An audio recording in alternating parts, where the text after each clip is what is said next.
Chapter 1. The Peterson Family.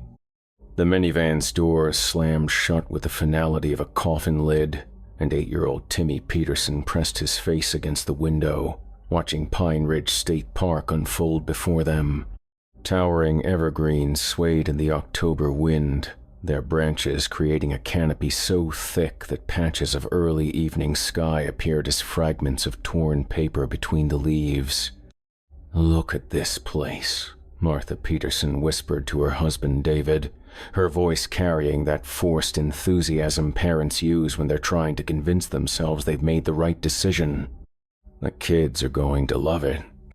David nodded, but his eyes were already scanning the tree line. Something about the shadows between those pines felt wrong, as if they were deeper than they should be, holding secrets that daylight couldn't reach. He'd been feeling watched since they turned off the main highway 20 minutes ago.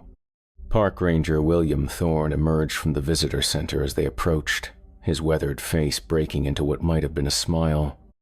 43 years he'd been working these woods, since 1982, and he'd learned to read families like weather patterns. The Petersons were storm clouds building on the horizon. "Welcome to Pine Ridge," Thorne said, his voice gravelly from decades of breathing mountain air. "You folks picked a beautiful weekend for camping." Martha stepped forward, clutching the reservation paperwork. "We're the Petersons. Site 27? "Perfect spot," Thorne replied, though his eyes never stopped moving, scanning the forest behind them. "Secluded, peaceful, you'll have privacy."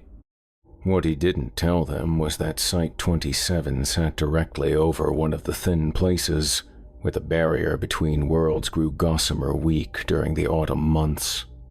He'd been watching these spots for decades, learning their rhythms, their hungers. As the family set up their camp, Thorne positioned himself at his usual observation point 50 yards into the tree line. To the Petersons, he was just a dark figure between the pines, motionless and unsettling. They couldn't see the way his hand rested on the iron amulet at his belt, or how his eyes tracked movement in dimensions they couldn't perceive. "Dad," 12-year-old Sarah whispered as they assembled their tent. "That ranger guy is still out there, just standing there, watching us." David looked up from the tent stakes, catching a glimpse of Thorne's silhouette, probably just making sure we're following park regulations. But as night fell and the family gathered around their campfire, Thorne's presence became impossible to ignore. Every time one of them glanced toward the forest, he was there, a statue carved from shadow and silence. "This is creepy," Martha muttered, pulling Timmy closer. What kind of ranger just stands there staring at people? The kind who knows what comes hunting when the barrier's thin, Thorne thought, feeling the familiar electric tingle that meant something was crossing over. The air around Site 27 began to shimmer like heat waves, though the October night was cold enough to see their breath. It materialized slowly, the way nightmares seep into waking consciousness. The shade feeder stood 9 feet tall, its form a writhing mass of liquid darkness, topped with what might have been a head if heads were made of crystallized screams. Where it touched the ground, grass withered to ash. The Peterson family couldn't see it yet, their human eyes unable to process its presence directly, but they felt it, the way small animals feel approaching storms. Timmy began to cry without knowing why. Sarah's skin broke out in goosebumps that had nothing to do with the cold. Thorne moved with practiced silence, circling wide to put himself between the family and the creature. The shade feeder sensed him immediately, its attention swiveling like a searchlight made of malice. "Family's getting restless," David said, his voice tight with inexplicable anxiety. "Maybe we should pack up, find a hotel." "The ranger's still out there," Martha replied, her eyes darting to Thorne's position. "What if he won't let us leave?" But Thorne wasn't looking at them anymore. He was focused on the shade feeder, which had begun to emit a sound like wind chimes made of bone. The creature fed on fear, growing stronger as its presence infected the minds of its victims. Left unchecked, it would drive the family to madness before consuming their terror-seasoned souls. Thorne reached into his pack and withdrew a handful of what looked like ordinary salt. But this salt had been blessed by ceremonies older than Christianity, charged with protective energies that made the air around it hum with power. The shade feeder sensed the threat and lunged forward, its form stretching like taffy made of midnight. Thorne threw the salt in a perfect circle around the campsite, speaking words in a language that predated English by millennia. The effect was immediate. The salt ignited in a ring of silver fire that the Petersons saw as nothing more than reflected moonlight on white crystals.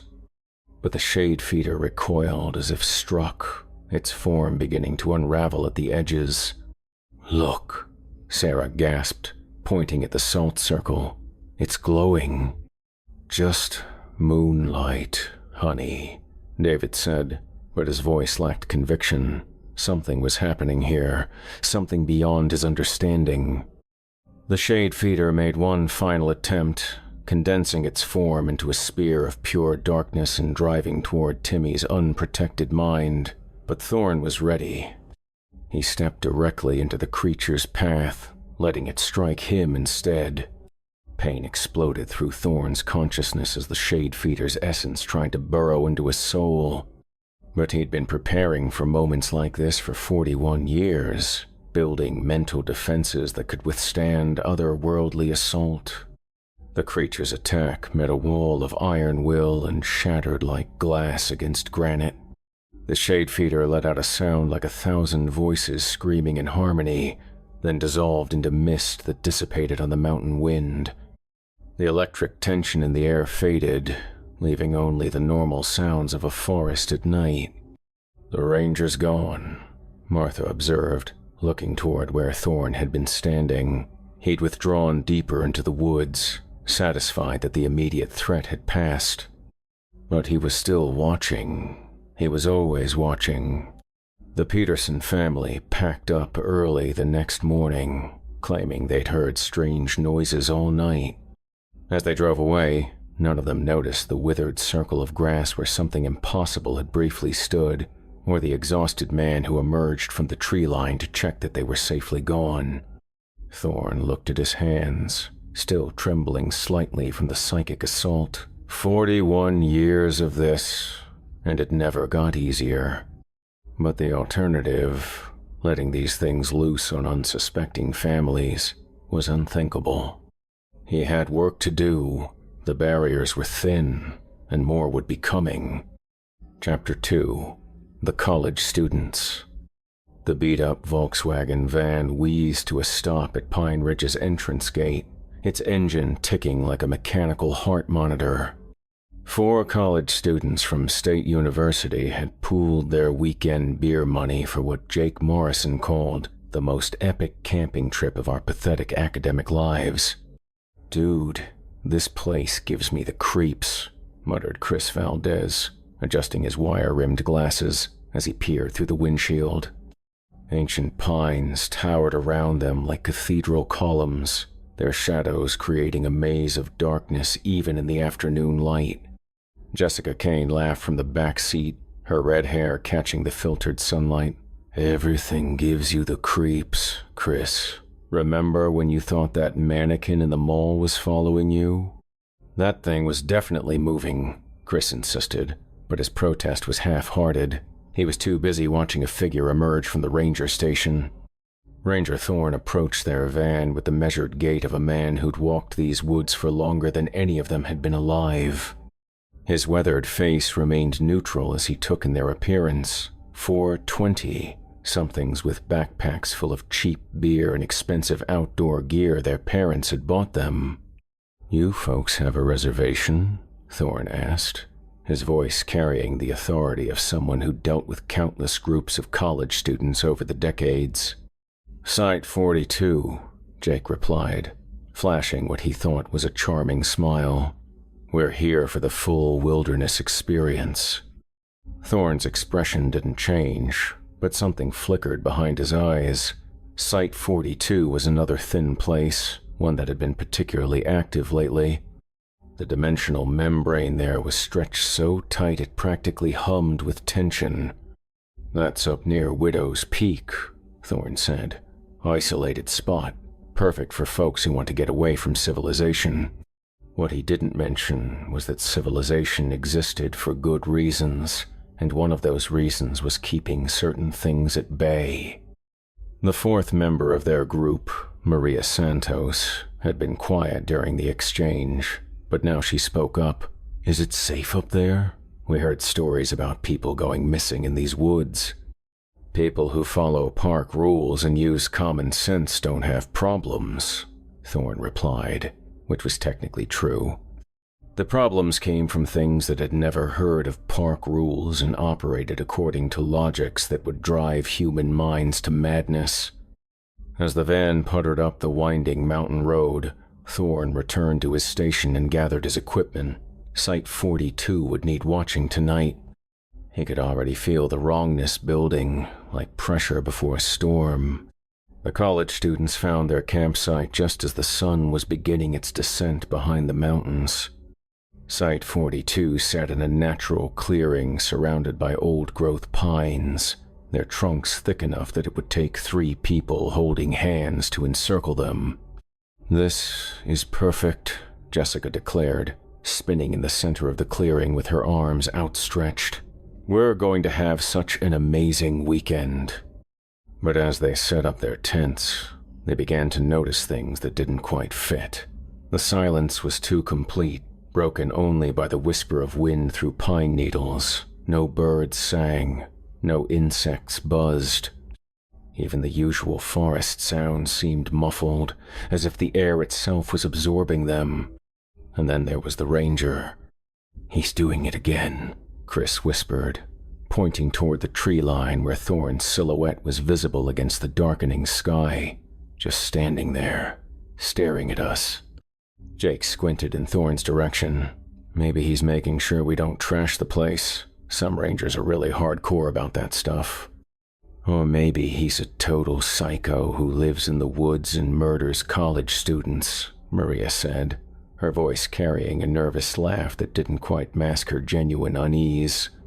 They tried to ignore Thorne's presence as they prepared dinner over their camp stove, but it was impossible. Every time one of them glanced toward the forest, he was there, motionless as a scarecrow. The sight began to work on their nerves like water dripping on stone. "This is seriously creeping me out," Jessica admitted as full darkness settled over the campsite. "What kind of person just stands in the woods watching people?" "The kind who knows what happens when the geometrid finds fresh minds to twist," Thorne thought, feeling the dimensional fabric around the campsite beginning to strain. The air was taking on that peculiar quality that preceded a manifestation, becoming thick and syrupy, as if reality itself was holding its breath. The geometrid materialized not as a single entity but as a collection of impossible angles and surfaces that hurt to look at directly. It existed in more dimensions than human perception could process, appearing to the college students as a series of disconnected shapes that their minds desperately tried to assemble into something comprehensible. Chris saw it first, squinting through his glasses at what looked like a triangle that somehow had 4 sides. "Guys," he said slowly, "what is that thing over by the big pine?" Jessica followed his gaze and gasped. The shape was moving, rotating through configurations that violated basic geometry. "That's not possible. Triangles can't do that." But impossibility was the geometrid's native element. It fed on confusion, growing stronger as its victims' minds tried to process its paradoxical form. Each attempt to understand it drew the viewer deeper into madness. Jake stared at the creature, his expression slack with incomprehension. "It's like, every time I think I understand what I'm looking at, it changes into something else." Maria backed away from the manifestation, her instincts screaming danger even as her rational mind insisted she was looking at nothing more than shadows and trick light. "We need to leave, right now." but the geometrid had already begun its assault, projecting waves of spatial distortion that made the campsite seem to fold in on itself. The ground appeared to tilt at impossible angles. Their tent looked simultaneously near and far, large and small. Thorne moved through the distorted space like a man walking through familiar terrain, his mind protected by decades of conditioning and preparation. He'd encountered geometrids before, knew their weaknesses. They were creatures of pure mathematics, operating according to alien equations that could be countered by older, simpler truths. From his pack, he withdrew a compass, a level, and a carpenter's square, tools of measurement, instruments that imposed order on chaos. As he arranged them in a triangle around the manifestation, he began to speak, his voice cutting through the dimensional distortion with the clarity of absolute certainty. 90 degrees, he said, his words carrying the weight of mathematical law. The square of the hypotenuse equals the sum of the squares of the other two sides. Pi equals 3.14159. The geometrid writhed as these fundamental truths struck it like physical blows.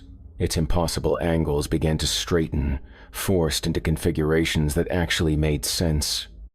The college students watched in bewilderment as their distorted campsite slowly returned to normal proportions. The feeling of wrongness that had been building in their minds began to dissipate. "What just happened?" Jessica whispered, her voice shaking. "Mass hallucination," Jake said quickly, desperate for any explanation that didn't shatter his worldview. "Carbon monoxide from the camp stove? Maybe. Or altitude sickness." But Chris was staring at the spot where the geometrid had been, where Thorne now stood holding his simple tools. The ranger looked directly at him for a moment, and Chris saw something in those weathered eyes that spoke of knowledge too terrible for words. Then Thorne melted back into the forest, leaving the students alone with their questions and the memory of shapes that couldn't exist. They packed up that night, claiming they'd forgotten about an exam on Monday. As they drove away, none of them spoke about what they'd seen, but all of them carried the knowledge that some truths were too large for human minds to hold. Thorne watched their taillights disappear down the mountain road, then carefully gathered his tools. The geometrid was gone, banished back to whatever dimension spawned it, but the thin place remained. More would come. They always came. He had work to do. Chapter 3. The Miller Anniversary. Harold and Evelyn Miller had been married for 37 years, and their anniversary camping trip to Pine Ridge had become as much a tradition as their morning coffee and evening news. Every October, they loaded their aging Winnebago with supplies and memories, seeking the peace that only the deep woods could provide. "Remember our first time here?" Evelyn asked as Harold maneuvered the RV into Site 15, the same spot they'd requested for the past 12 years. "You were so worried about bears." Harold chuckled, his weathered hand steady on the wheel despite his 71 years. "Still am, truth be told, but some fears you learn to live with." If only he knew what was really worth fearing in these woods. Ranger Thorne observed their arrival from his usual position among the pines, noting how the Millers moved with the comfortable efficiency of long practice. They'd set up camp hundreds of times, knew each other's rhythms like dancers who'd been partnered for decades. What they didn't know was that Site 15 sat at the convergence of 3 ley lines, creating a nexus point where the boundary between dimensions grew paper-thin during certain celestial alignments. Tonight, with the new moon and Mars in retrograde, conditions would be perfect for something to cross over. "There's that ranger again," Evelyn observed, glancing toward Thorne's silhouette as she arranged their camp chairs. "Every year, same spot, same creepy staring." "Man's probably bored out of his skull," Harold replied, connecting their RV to the power hookup.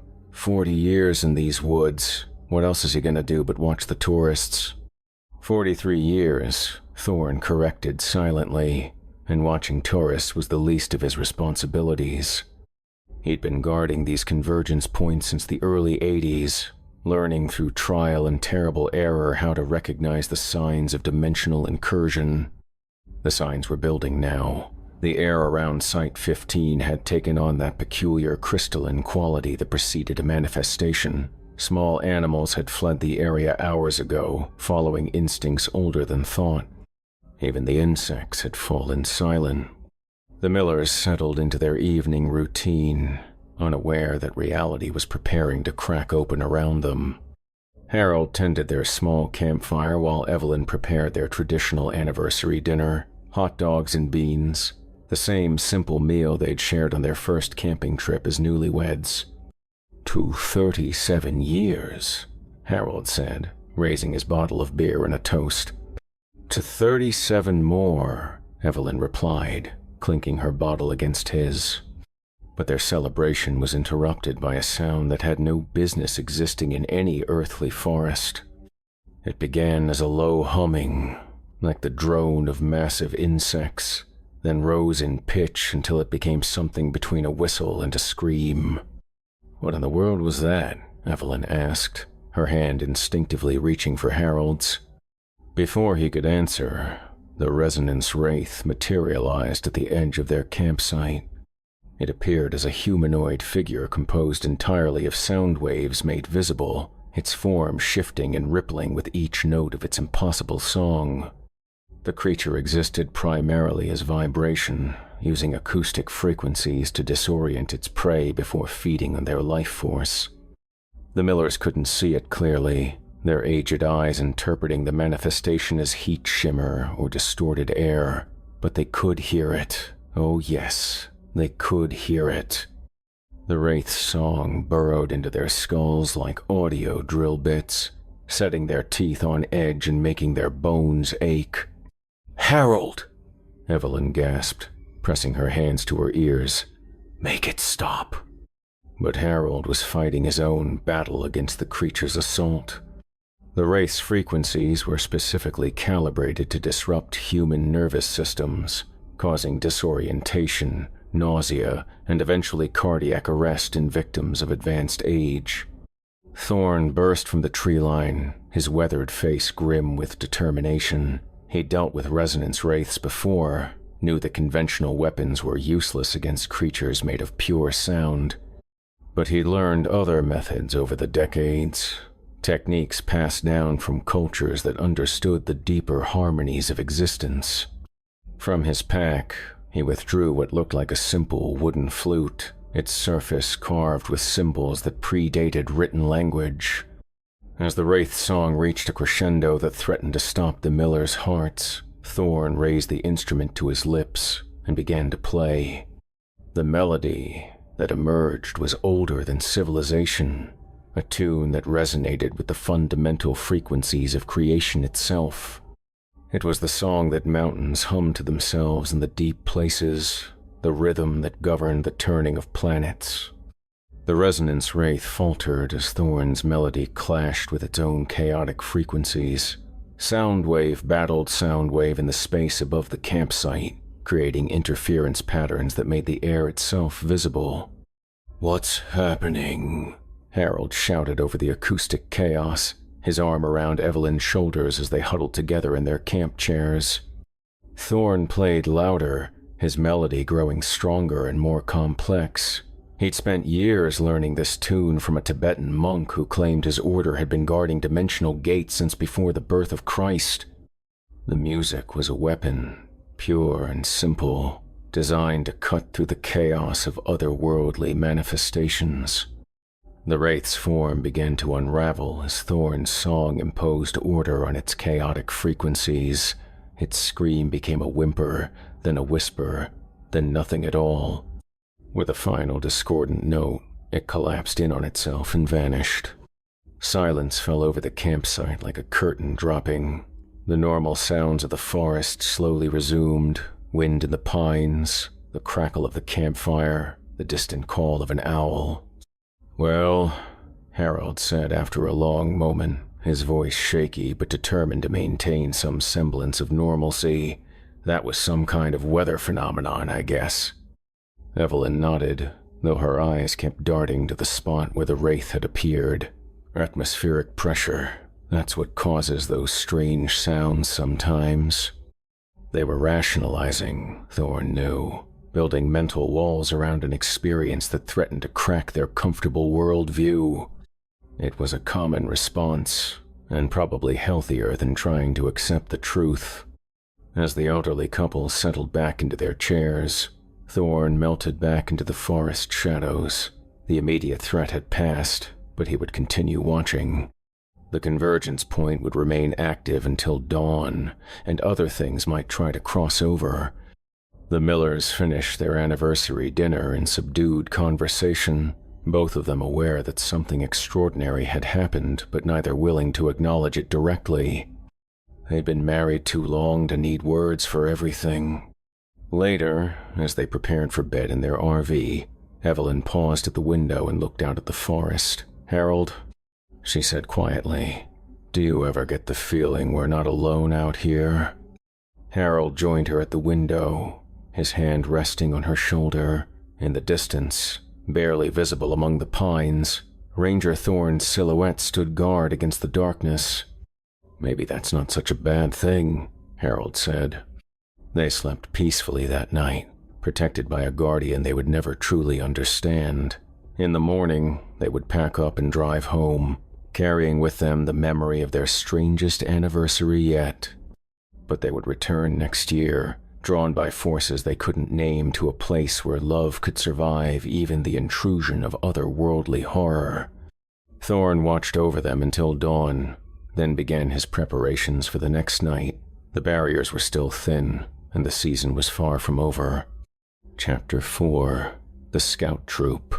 12 boys between the ages of 10 and 14 sat in a semicircle around their scoutmaster, their young faces illuminated by the flickering light of the campfire. Troop 79 had been coming to Pine Ridge for their annual camping trip for 8 years running, and the tradition had become as sacred to them as their oath and motto. "Remember, boys," said Scoutmaster Robert Chen, his voice carrying the authority of a man who'd guided hundreds of young people through the wilderness over the past 2 decades. "We're here to learn self-reliance, outdoor skills, and respect for nature. This isn't a vacation." A chorus of "Yes, sir" echoed through Site 31, though privately most of the boys were thinking more about s'mores and ghost stories than character building. Ranger Thorne observed the group from his concealed position in the tree line, noting the easy camaraderie between the boys and their leader. Scout troops were always challenging to protect, their large numbers and youthful energy creating electromagnetic fields that practically advertised their presence to otherworldly predators. Site 31 was particularly vulnerable tonight. The dimensional membrane here had been weakened by a series of minor incursions over the past month, leaving gaps that larger entities could exploit. Thorne had been monitoring increased activity all week, sensing something big building toward manifestation. "Mr. Chen," called out Tommy Rodriguez, a 13-year-old whose growth spurt had left him all knees and elbows. "There's some guy watching us from the woods." Chen followed the boy's pointing finger toward Thorne's position. "That's just the park ranger, Tommy. He's making sure we follow safety protocols." "But why doesn't he come over and introduce himself?" asked Kevin Walsh, a bookish 12-year-old whose merit badge collection was the envy of the troop. "Every other ranger we've met has been friendly."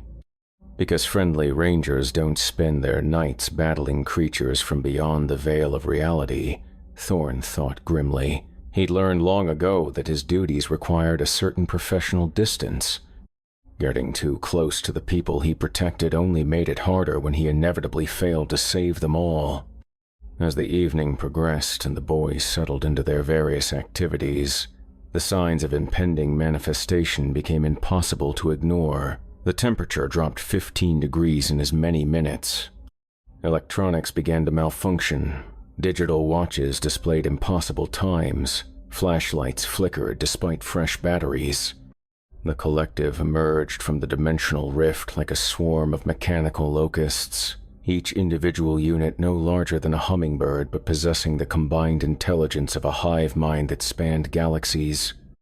They were scouts from a universe where organic life had long since been replaced by self-replicating machines, sent to catalog potential resources for future harvesting. To the scouts, the collective appeared as a cloud of metallic insects that reflected the firelight in patterns too complex for human eyes to follow. The boys watched in fascination as the swarm performed aerial maneuvers that defied physics, their young minds not yet sophisticated enough to recognize the impossibility of what they were seeing. "Wow," breathed Marcus Thompson, the youngest member of the troop at 10 years old. "Are those some kind of special fireflies?" "They're beautiful," added David Kim, pulling out his smartphone to record the display. But the device's camera couldn't capture the collective's true nature, showing only static and distortion. Scoutmaster Chen felt the wrongness before he saw it. His military training from 2 tours in Afghanistan had taught him to recognize threats that existed just beyond conscious perception. These weren't fireflies or any other natural phenomenon. They were something else entirely. The collective began its reconnaissance protocol, sending tendrils of scanning energy into the minds of everyone in the campsite. The boys felt this as a strange, tingling sensation, like ants crawling across their thoughts. Several of them laughed nervously, attributing the feeling to excitement or the unfamiliar wilderness environment. But Thorne knew better. The collective was mapping their neural patterns, cataloging human consciousness for future reference. Left unchecked, they would download everything: memories, personality traits, emotional responses, all of it compressed into data packages that would be transmitted back to their home dimension. He moved with the practiced silence of a man who'd spent decades stalking through these woods, positioning himself between the collective and the scout troop. From his pack, he withdrew a device that looked like a cross between a radio and a tuning fork, its metallic surface covered in switches and dials whose purpose would have mystified any earthly engineer. The harmonic disruptor had been a gift from a physicist who'd spent too many nights studying things that weren't supposed to exist. Sarah Martinez had disappeared into a dimensional rift in 1997, but not before leaving behind several devices that could interfere with non-terrestrial technology. Thorne activated the disruptor, and immediately the collective's orderly flight patterns dissolved into chaos. The mechanical units began colliding with each other, their hive, mind, communication networks scrambled by frequencies that existed in more dimensions than their creators had anticipated. "Look at them now," Kevin observed, pointing at the swarm's erratic behavior. "It's like they're confused or something." "Maybe they're trying to mate," suggested Tommy, which earned him a chorus of laughter from his fellow scouts. But Scoutmaster Chen was studying the phenomenon with growing unease. The metallic objects were clearly artificial, and their behavior suggested some kind of intelligence. He'd seen enough combat footage to recognize reconnaissance drones when he saw them, even if these were unlike any technology he knew. Thorne increased the disruptor's output, flooding the area with harmonic interference that made the collective scanning equipment useless. One by one, the mechanical units began to shut down, falling from the sky like dying insects. "They're landing," Marcus said with obvious disappointment. "I wanted to see them fly some more." "All good things come to an end," Chen replied, though privately he was relieved to see the strange phenomenon concluding. Something about those metallic shapes had set his teeth on edge. The last of the collective units fell silent, their forms beginning to dissolve as the dimensional rift that had spawned them collapsed. Within minutes, there was no trace of their presence except for a few scattered metallic fragments that would be gone by morning. Thorne powered down the disruptor and melted back into the forest shadows, satisfied that the immediate threat had passed. The boys would remember this night as an encounter with some unusual local wildlife, their young minds automatically filling in explanations that made sense within their limited worldview. "Time for lights out," Chen announced, checking his watch. We've got a full day of hiking tomorrow." As the scouts settled into their tents, their excited chatter gradually faded to whispers, then silence. They dreamed of merit badges and campfire songs, blissfully unaware that they'd been moments away from having their minds harvested by a collective intelligence from beyond the stars. Thorne maintained his vigil until dawn, his weathered face etched with the weariness of a man who'd seen too much and saved too many. The boys would grow up to become engineers and teachers, doctors and soldiers, carrying with them the memory of a night when fireflies danced in impossible patterns. They would never know how close they'd come to becoming something else entirely. Chapter 5. The Newlyweds. Sarah and Michael Torres had been married for exactly 72 hours when they pulled their rental car into Pine Ridge State Park, giddy with the kind of happiness that makes young love feel invincible. Their honeymoon camping trip had been Michael's idea, a romantic gesture that Sarah had initially resisted but eventually embraced with the enthusiasm of a woman completely in love. "Are you sure about this?" Sarah asked as they approached the ranger station, her white sundress making her look ethereal against the backdrop of towering pines. "I mean, I've never actually camped before." Michael squeezed her hand, his wedding ring still feeling foreign on his finger. "Trust me, babe. Some of my best childhood memories are from camping trips with my dad. You're going to love it." Ranger Thorne emerged from the station as they parked, his weathered face studying the young couple with the practiced eye of someone who'd seen countless variations of human hope and folly. Newlyweds were particularly vulnerable to otherworldly predation, their emotional intensity creating psychic signatures that drew entities from across dimensional boundaries. "Congratulations," Thorne said, noting their obvious status from the way they touched each other constantly, like they were afraid the other might disappear. "Honeymoon camping?" "Is it that obvious?"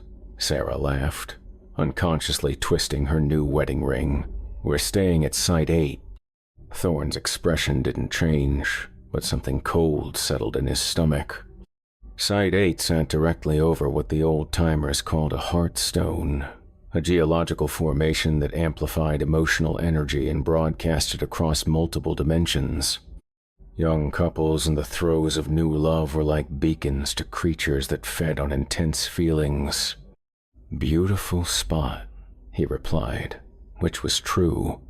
It was also one of the most dangerous locations in the entire park, very romantic. As the couple drove to their campsite, Thorne gathered his equipment and began the familiar routine of preparation. Tonight would be challenging. The dimensional barriers were already responding to the newlyweds' emotional output, growing thin and permeable. Site 8 was a natural amphitheater carved into the mountainside, surrounded by ancient oaks whose branches formed a canopy so thick it created perpetual twilight even during the day. A small stream meandered through one corner of the clearing, its gentle bubbling providing a soundtrack that seemed designed for romance. "It's perfect," Sarah whispered, spinning in the center of the clearing with her arms outstretched, like something from a fairy tale. Michael watched her with the expression of a man still amazed by his good fortune. They'd met only 8 months ago at a coffee shop near the university, and their courtship had been a whirlwind of intense emotion and perfect compatibility. Now, watching her dance in the dappled sunlight, he felt like the luckiest man alive. What he didn't know was that their happiness was attracting attention from things that had never experienced love and desperately wanted to understand it, even if that understanding required consuming the source. As they set up their tent with the fumbling enthusiasm of complete amateurs, Thorne positioned himself at his observation point 50 yards uphill. To the newlyweds, he was just a dark figure among the trees, vaguely menacing in his stillness. "That ranger is really starting to creep me out," Sarah said as they struggled with the tense, confusing array of poles and stakes. "Does he have to just stand there staring at us?" "Maybe he's making sure we don't set the forest on fire," Michael replied, but privately he was beginning to share his wife's unease. There was something unsettling about the way the Ranger never seemed to move, as if he were carved from the same stone as the mountains. The manifestation began as the sun set behind the mountains, reality growing soft around the edges like a photograph left too long in water. The emotion feeder materialized slowly, its form shifting between dimensions as it tried to anchor itself in earthly space. To the newlyweds, it appeared as shadows that moved independently of their sources, dark shapes that seemed to flow like liquid between the oak trees. But they were so absorbed in each other that they barely noticed the wrongness creeping into their perfect evening. "Look at the stars," Sarah sighed, lying on her back beside their campfire with her head on Michael's shoulder. "I don't think I've ever seen them so bright." Above them, the stars were indeed unusually brilliant, but that was because the emotion feeder's presence was warping local space-time, bending light in ways that human eyes interpreted as enhanced beauty. The creature was feeding already, drawing sustenance from their wonder and contentment. Michael felt a strange drowsiness settling over him, as if his emotions were being drained like water from a leaking bucket. "I feel weird," he murmured, struggling to keep his eyes open, "like I'm forgetting something important." The emotion feeder was growing stronger, its form becoming more solid as it gorged itself on their love. Soon it would drain them completely, leaving behind two empty shells that remembered nothing of joy or passion or the fierce tenderness that had brought them together. Sarah tried to sit up, but found herself paralyzed by a lethargy that seemed to seep into her very bones. "Michael," she whispered, her voice sounding hollow and distant even to her own ears. "Something's wrong." But Michael was already fading, his eyes becoming glassy and unfocused as the creature drained away everything that made him human. The emotion feeder had learned that love was the most potent of all human feelings, worth 1,000 ordinary meals of fear or anger. Thorne descended from his position with desperate urgency, knowing that he had only minutes before the couple was lost forever. The emotion feeder was one of the most dangerous entities he'd encountered, capable of leaving its victims technically alive but spiritually hollow, walking through the rest of their lives like beautiful automatons. From his pack, he withdrew 2 items that seemed almost comically simple compared to the otherworldly threat they faced. A small mirror and a handful of rose petals that had been dried and blessed according to rituals older than recorded history. The mirror had been a wedding gift to his own bride 47 years ago, before the responsibilities of guarding these thin places had cost him everything he'd ever loved. The rose petals came from the garden she'd planted behind their small house, flowers that had somehow retained their potency even decades after her death. Thorne positioned the mirror to catch the firelight and reflect it directly into the emotion feeder's shifting form. The creature recoiled as if struck, its essence scattering like smoke in a sudden wind. Love freely given and remembered was poison to beings that could only take what they had never earned. "Sarah," Thorne called out, his voice cutting through the psychic fog that surrounded the campsite, "tell me why you married him." The question seemed to reach her across an impossible distance. "Because," she whispered, fighting to remember words that felt like they belonged to someone else. "Because he makes me laugh. Because he holds doors for old ladies. Because he cries at movies and isn't ashamed of it." Each word struck the emotion feeder like a physical blow. Thorne scattered the blessed rose petals in a circle around the couple, speaking his own memories into the growing wind. His wife's laugh, the way she hummed while cooking. The morning she told him she was pregnant with a child they would never have. The emotion feeder let out a sound like crystal breaking in reverse, its form beginning to unravel as authentic emotion proved stronger than its parasitic hunger. It made one final attempt to drain the newlyweds, but found their love protected by barriers of memory and genuine feeling that it could not penetrate. With a shriek that existed in frequencies beyond human hearing, The creature dissolved back into the dimensional void that had spawned it. The oppressive weight that had settled over the campsite lifted like fog before morning sun. Sarah and Michael sat up slowly, blinking as if waking from a shared dream. The color had returned to their faces, and when they looked at each other, their eyes held all the warmth and wonder that had been draining away. "What just happened?" Michael asked, pulling his wife close. "I felt like I was disappearing." "Bad dreams," Sarah replied, though something in her voice suggested she knew it had been more than that. "Just bad dreams." They held each other close by the dying firelight, their love somehow stronger for having been tested by forces they couldn't understand. Above them, the stars returned to their normal brightness, and the forest resumed its natural rhythms. Thorne watched from the shadows until he was certain the danger had passed, then carefully gathered his mirror and the scattered rose petals. Each intervention cost him something, reopening old wounds that had never properly healed, but seeing young love survive the attention of otherworldly predators made the pain bearable. The newlyweds would finish their honeymoon camping trip without further incident, carrying with them the unshakable certainty that what they shared was precious enough to fight for. They would never know how close they'd come to losing everything that mattered. In the morning, they would pack up their tent and drive home to begin their married life, protected by memories they didn't quite understand but somehow trusted completely. And Thorne would remain, watching over the thin places where love and horror danced their eternal waltz. Chapter 6. The Documentary Crew. The production van from Channel 7 News pulled into Pine Ridge's main parking area just as the October sun was beginning its descent behind the mountains. 3 people emerged. Rebecca Martinez, an investigative journalist whose reputation for uncovering hidden truths had made her a minor celebrity, Todd Brennan, her cameraman and technical specialist, and Dr. James Whitfield, a folklore professor from the state university who served as their expert consultant. Pine Ridge State Park. Rebecca announced to Todd's camera, her professional smile masking the skepticism she felt about their assignment. For decades, visitors have reported strange phenomena, unexplained disappearances, and encounters with what locals call the guardian of the woods.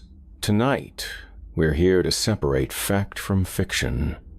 Ranger Thorne observed their arrival from the visitor center, his weathered face betraying none of the concern he felt.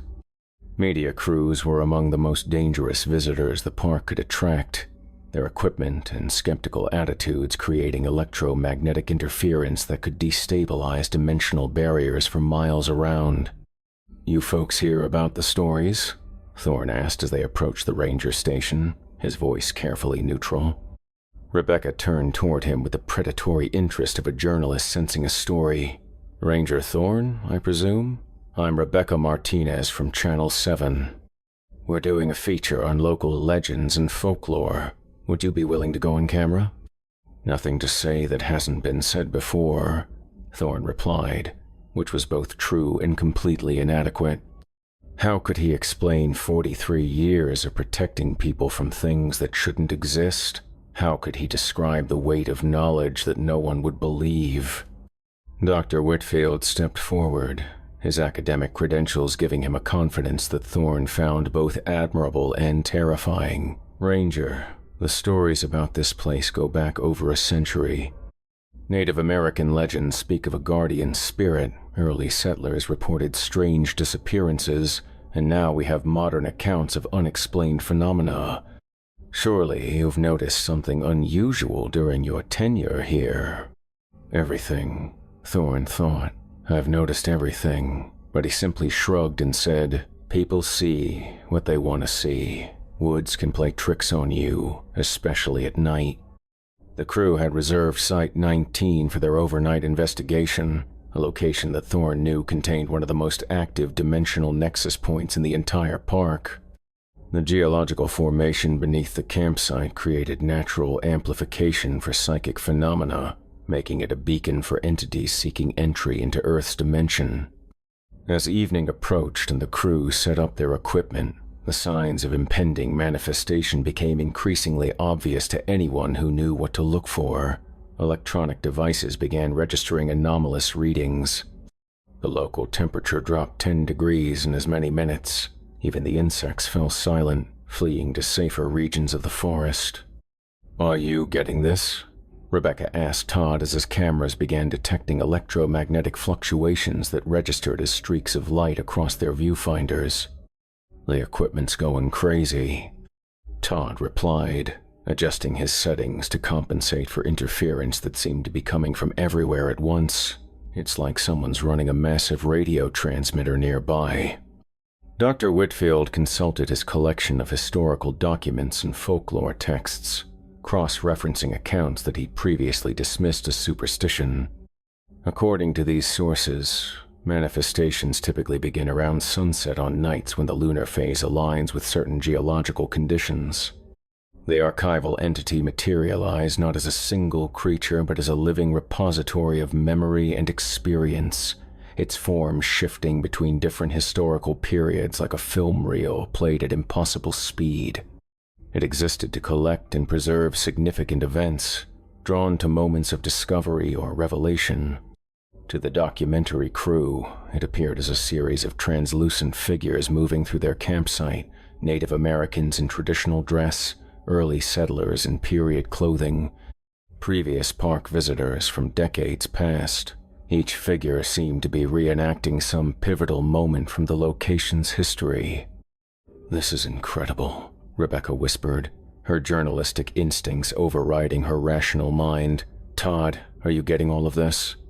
Todd's cameras were indeed recording, but what they captured bore little resemblance to what his eyes were seeing. The digital sensors interpreted the archival entity's multidimensional nature as cascading data streams, creating footage that looked more like a computer malfunction than a paranormal encounter. Dr. Whitfield stared at the manifestations with the expression of a man watching his life's work validated in ways he'd never dared imagine. These figures, they're wearing clothing from different historical periods. It's like we're seeing the entire history of this place played out simultaneously. But the archival entity wasn't simply showing them history, it was actively collecting their experience, adding this moment to its vast repository of significant events. The process was gradual but inexorable, slowly draining their memories and replacing them with archived experiences from other times and places. Rebecca felt her own memories beginning to blur with those of previous visitors. She found herself remembering conversations she'd never had, places she'd never been, people she'd never met. "Something's wrong," she said, her voice sounding strange and distant. "I'm remembering things that aren't mine." Thorne moved through the chaos of overlapping timelines like a man navigating familiar terrain, his mind protected by decades of conditioning and preparation. The archival entity was dangerous not because it was malevolent, but because it was indiscriminate in its collection practices. From his pack, he withdrew what appeared to be an ordinary digital camera, but its modifications would have mystified any earthly engineer. Dr. Martinez had built it before her disappearance, a device capable of photographing things that existed across multiple dimensions simultaneously. Thorne began taking pictures of the archival entity, each flash creating feedback loops that disrupted the creature's collection protocols. The camera was stealing its memories, creating a paradox that forced the entity to focus on defending its own archives rather than acquiring new ones. "The figures are fading, Doctor," Whitfield observed, watching the historical manifestations become increasingly translucent. "It's like they're being pulled back into whatever dimension they came from." The archival entity made one final attempt to complete its collection, flooding the campsite with psychic energy that threatened to overwrite the crew's personalities entirely. But Thorne's camera continued its assault, each photograph fragmenting the creature's coherence until it could no longer maintain its presence in Earth's dimension. With a sound like thousands of books closing simultaneously, The entity dispersed back across the timeline, carrying with it incomplete records of an encounter it could never fully catalog. The documentary crew found themselves sitting around their campfire with gaps in their memory and equipment full of footage they couldn't explain. Their cameras had recorded hours of what looked like digital artifacts and electromagnetic interference, useless for broadcast purposes. "What just happened?" Rebecca asked, checking her notes and finding pages of handwriting she didn't remember creating. "Technical difficulties," Todd replied, though privately he was disturbed by the gaps in his memory and the strange sense that he'd forgotten something important. Dr. Whitfield stared at his research materials, finding annotations in his own handwriting that referenced sources he'd never encountered. Perhaps some phenomena are simply beyond our current ability to document or understand. They would return to the city with a story they couldn't tell and evidence they couldn't use, carrying with them the unsettling certainty that some truths were too large for human minds to hold. Their investigation had failed in every measurable way, yet each of them knew they'd encountered something profound. Thorne watched their van disappear down the mountain road, then carefully stored his modified camera. The archival entity was gone, banished back to whatever temporal dimension had spawned it, but the dimensional nexus remained active. Other things would be drawn to Site 19 before the night was over. He had work to do. Chapter 7. The Survivalist. Marcus Jacobson arrived at Pine Ridge alone, which was exactly how he preferred to face the world. 45 years old and built like a man who'd spent most of those years preparing for civilization's inevitable collapse. He carried his survival gear with the efficiency of someone who'd rather rely on himself than trust in the competence of others. "Solo camping permit," he told Ranger Thorne, presenting paperwork that identified him as a military veteran with extensive wilderness experience. Site 23. Thorne studied the document, noting the man's qualifications and the subtle signs of someone who'd seen combat. Site 23 was isolated and defensible, characteristics that would appeal to Jacobson's tactical mindset. What the survivalist didn't know was that it also sat directly over a dimensional weak point that had been particularly active lately. "You sure you want to go solo?" Thorne asked, though he already knew the answer. Men like Jacobson came to places like Pine Ridge to test themselves against nature, to prove they could survive anything the wilderness might throw at them. "I've been camping solo since before you were a ranger," Jacobson replied with the confidence of someone who'd never encountered a threat he couldn't handle with preparation and firepower. "I'll be fine." If only it were that simple, Thorne thought, watching the man's jeep disappear up the mountain road. Jacobson was exactly the type of visitor who attracted the attention of entities that viewed human confidence as a challenge to be overcome. Site 23 occupied a natural plateau surrounded by dense pine forest, accessible only by a narrow trail that could be easily defended or abandoned depending on circumstances. Jacobson approved of the tactical advantages immediately, setting up his military surplus tent with the precision of someone who'd done it hundreds of times under less favorable conditions. His equipment was impressive: solar panels for power, water purification systems, enough freeze-dried food to last 2 weeks, and an arsenal of survival tools that could handle any conventional threat the wilderness might present. What he didn't have was protection against things that existed outside the normal laws of physics.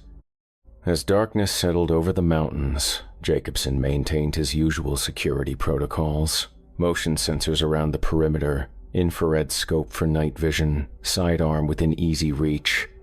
He'd survived 2 tours in Afghanistan by being prepared for anything, and civilian camping didn't scare him. But the entity that materialized at the edge of his campsite existed in categories that military training had never covered. The predator mimic appeared first as familiar sounds: the crack of a twig underfoot, the rustle of something large moving through brush, the kind of noises that suggested a normal forest animal investigating his campsite. Jacobson's motion sensors registered movement at the perimeter exactly as they were designed to do. "Probably just a deer," he muttered, checking his infrared scope for heat signatures. The device showed something large moving just beyond visual range, its thermal pattern consistent with local wildlife. But the predator mimic was learning, adapting its approach based on Jacobson's responses. It existed to hunt apex predators, creatures that considered themselves masters of their environment. The more prepared and confident its target, the more satisfying the eventual victory. The sounds grew closer, more deliberate. Jacobson's combat instincts kicked in as he recognized the pattern of something actively stalking his position. This wasn't random wildlife. This was purposeful movement with hostile intent. "Show yourself," he called out, his voice carrying the authority of someone accustomed to command. His hand rested on his sidearm, though some primitive part of his mind suggested that conventional weapons might not be adequate for whatever was out there. The predator mimic responded by mimicking his own voice, calling back to him from multiple positions around the campsite. "Show yourself. Show yourself. Show yourself." Jacobson felt ice water flow through his veins as his own words echoed back at him from the darkness. This was impossible. No animal could reproduce human speech with that level of accuracy, and no human could be in 3 places simultaneously.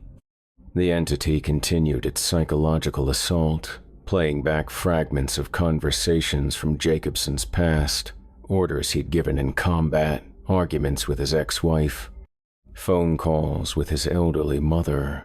Each voice was perfect, extracted from his memories and used against him.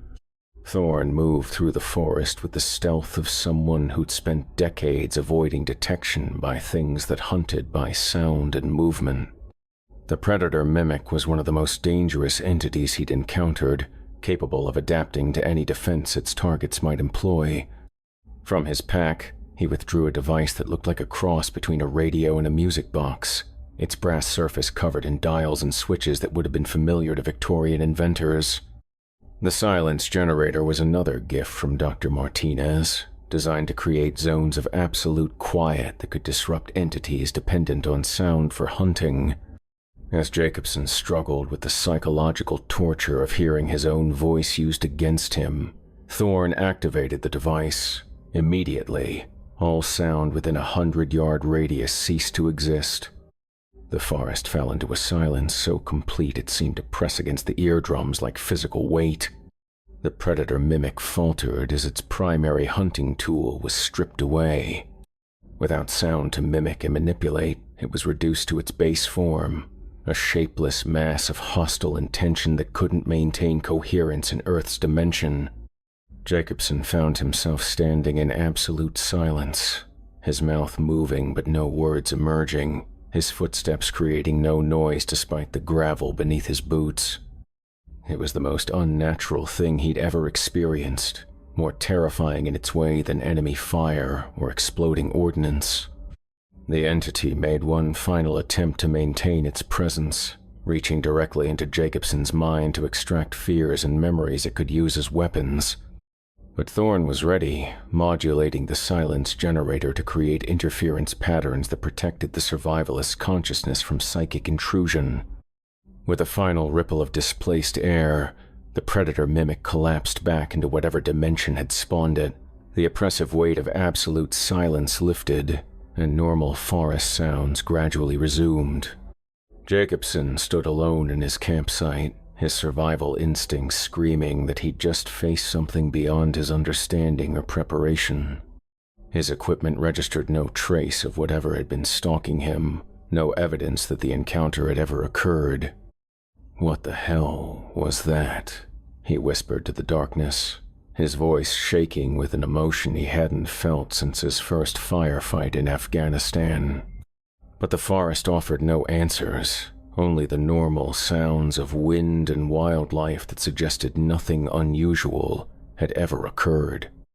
Jacobson spent the rest of the night awake and alert, his confidence in human preparedness fundamentally shaken. In the morning, He would pack up and leave Pine Ridge, carrying with him the knowledge that there were threats in the world that no amount of training or equipment could adequately address. He would never speak of what happened that night, but he would never forget the sound of his own voice calling to him from the darkness. Thorne watched from the tree line until dawn, ensuring that no other entities were drawn to the site. The dimensional weak point would remain active for several more hours, but the immediate threat had passed.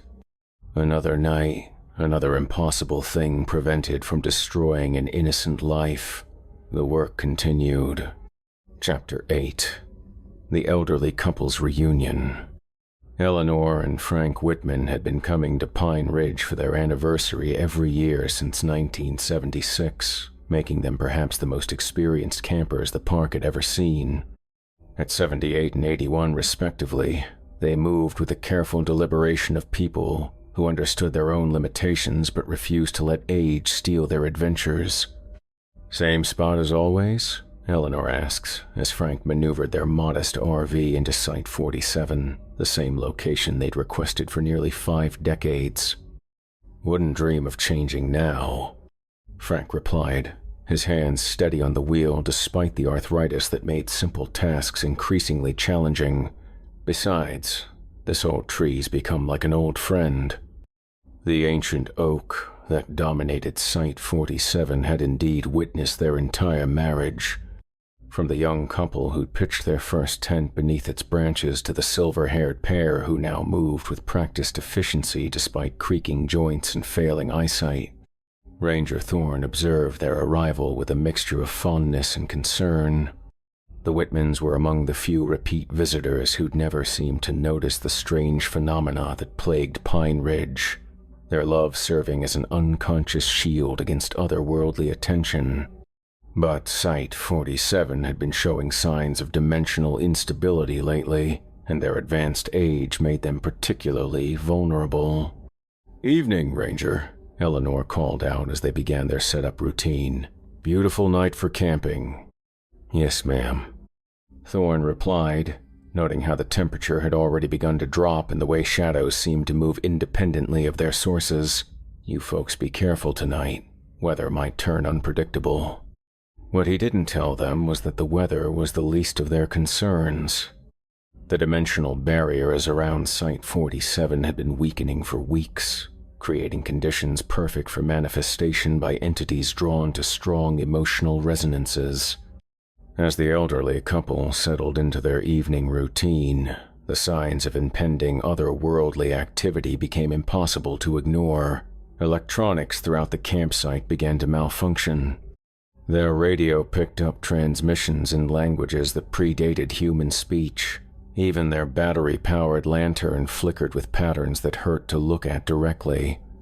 The nostalgia wraith materialized slowly, feeding on the deep well of shared memories that surrounded the Whitmans like a protective aura.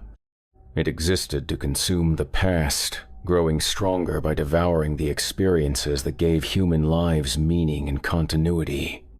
To the elderly couple, the manifestation appeared as a subtle shifting in their memories, past events becoming fuzzy and uncertain. Eleanor found herself struggling to remember their wedding day, the details growing vague and dreamlike despite having treasured them for over 50 years. "Frank," she said softly, reaching for his hand, "tell me about the day we met. I'm having trouble remembering." Frank tried to summon the memory, but found only fragments where once there had been vivid recollection. "It was at the university," he said uncertainly. "Or was it the library? I remember you were wearing something blue." The nostalgia wraith fed greedily on their confusion, each stolen memory making it more solid and present in their dimension. Soon it would drain them of everything that made them who they were, leaving behind 2 empty shells, with no past to anchor their identities. Thorne recognized the signs immediately and moved into action. The nostalgia wraith was among the cruelest entities he'd encountered, destroying people not by killing them but by erasing everything that gave their lives meaning. From his pack, he withdrew a small photo album that had belonged to his own wife, filled with pictures spanning their brief but intensely happy marriage. The images had been blessed by Dr. Martinez before her disappearance, charged with protective energies that could anchor memories against otherworldly assault. But the album alone wouldn't be enough. Thorne needed the Whitmans themselves to fight back, to reclaim their memories through active effort rather than passive hope. "Mrs. Whitman," he called out, stepping into their campsite uninvited for the first time in decades of watching. "Tell me about your first kiss." Eleanor looked up at him with confusion, her eyes struggling to focus on his weathered face. "I'm sorry. Do I know you?" "You've been coming here for 47 years, Thorne replied, opening the photo album to images of his own wife, laughing, cooking, gardening. "Every year, same spot, same time. You must have thousands of memories from this place."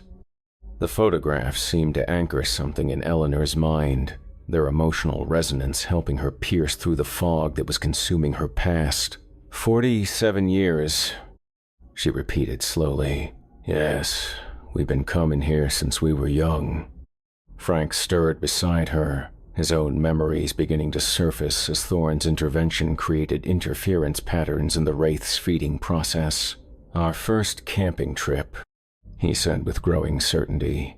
"You were terrified of the dark. I had to check the tent 3 times before you'd go to sleep." Each recovered memory weakened the nostalgia Wraith's hold on them. The creature thrived on confusion and loss, but authentic recollection was poison to its nature. As the elderly couple began to truly remember their shared history, the entity's form started to waver and fade. "The storm in '87, Eleanor said, her voice growing stronger. "Lightning struck that tree over there, split it right down the middle. We thought our camping days were over." "But we came back anyway," Frank added, squeezing her hand, "because this place is part of us now, part of our story." The nostalgia Wraith let out a sound like old books burning, its form dissolving as the weight of authentic memory overwhelmed its capacity to process and consume.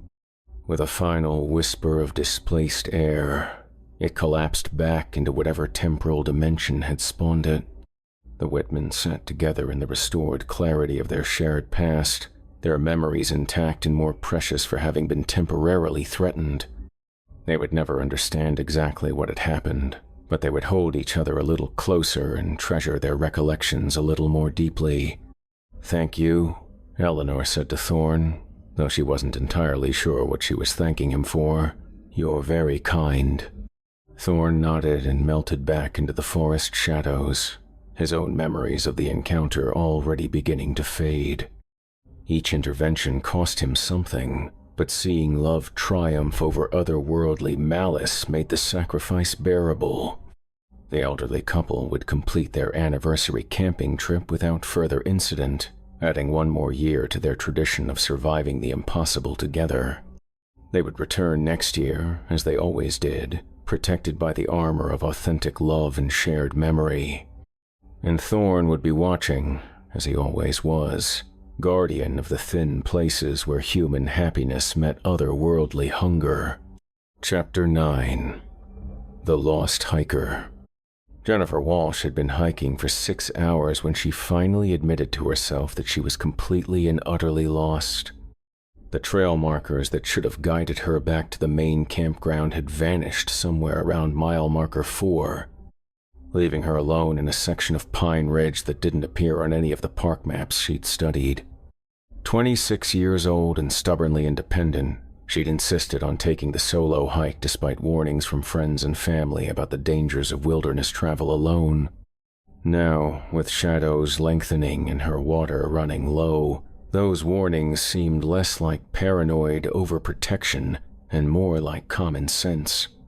"Okay, Jen," she said aloud, her voice sounding small and lost among the towering pines.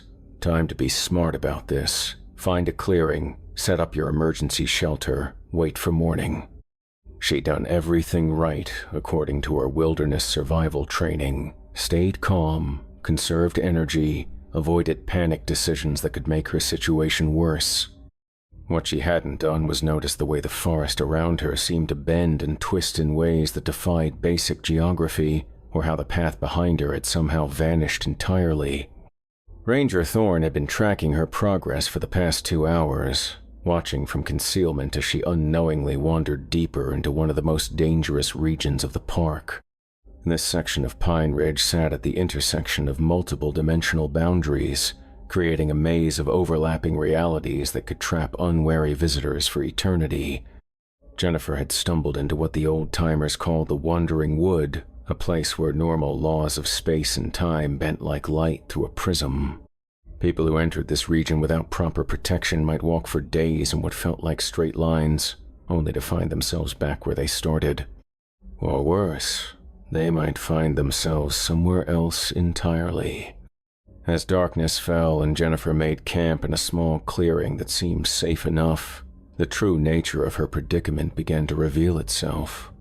The stars above her head were wrong, arranged in constellations that belonged to alien skies.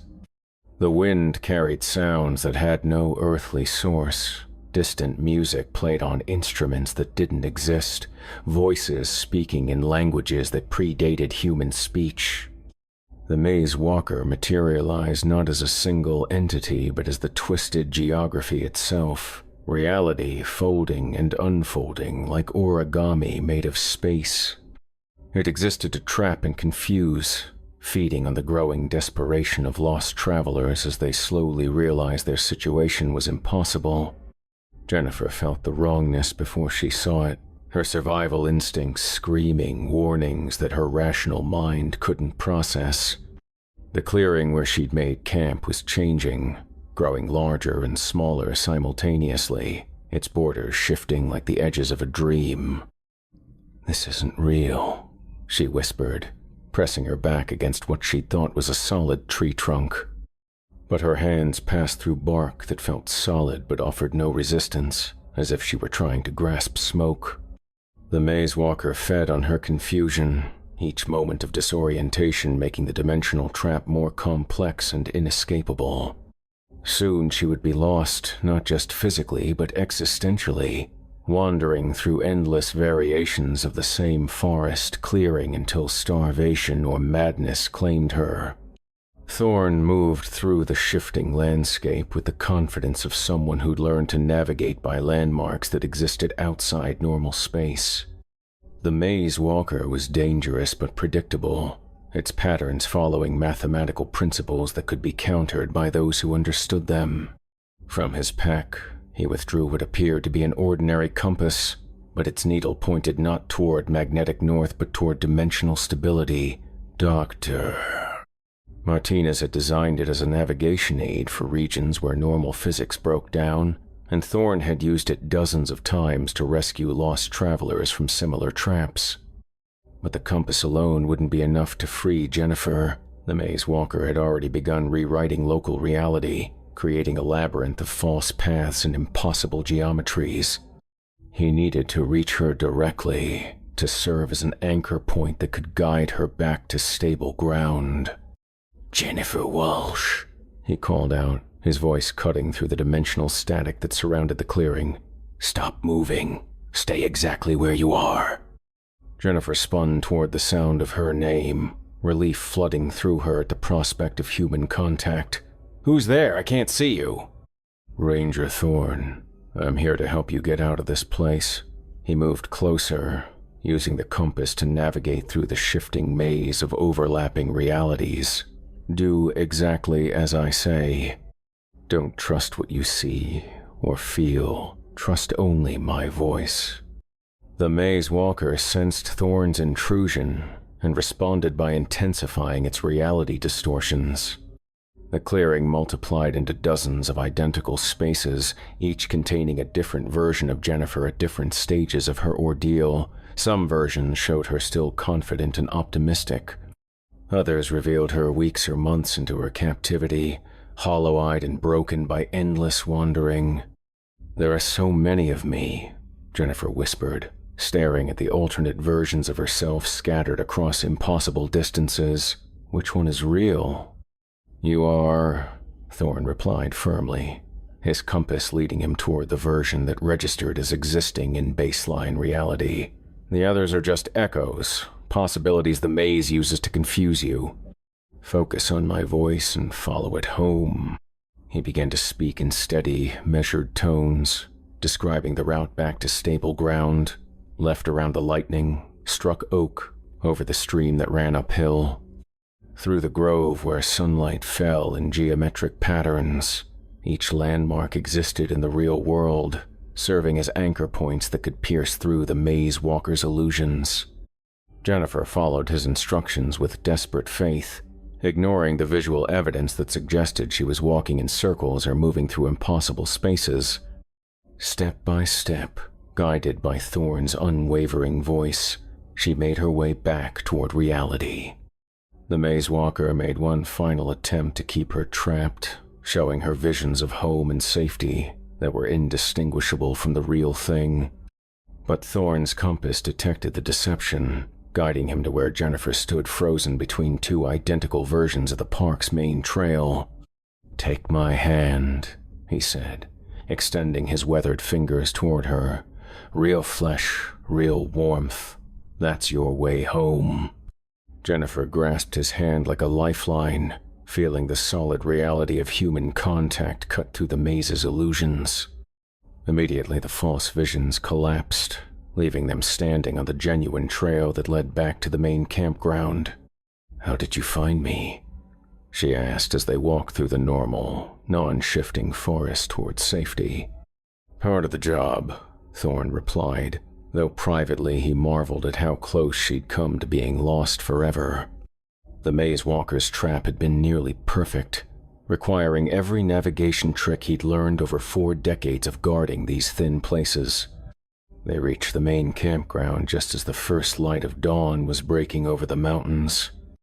Jennifer would file a report about getting lost in an unmapped section of the park, never quite understanding how she'd managed to wander so far from the established trails. Thorne watched her drive away, then returned to his cabin to prepare for another day of protecting visitors from threats they couldn't imagine. The wandering wood remained dangerous, its dimensional boundaries still unstable and capable of trapping unwary travelers. But for tonight, one more innocent person had made it safely home. The work continued, as it always did, in the thin places where human curiosity met otherworldly hunger. The dimensional barriers were weakening, and more entities would be coming. But Ranger William Thorne would be ready for them, as he had been since 1982, guardian of secrets too terrible for the world to know. Chapter 10: The Corporate Retreat. The luxury coach bus from Pinnacle Solutions, Inc. wound its way up the mountain road like a chrome and glass serpent, carrying 23 executives and middle managers who'd been promised a transformative team-building experience in the great outdoors.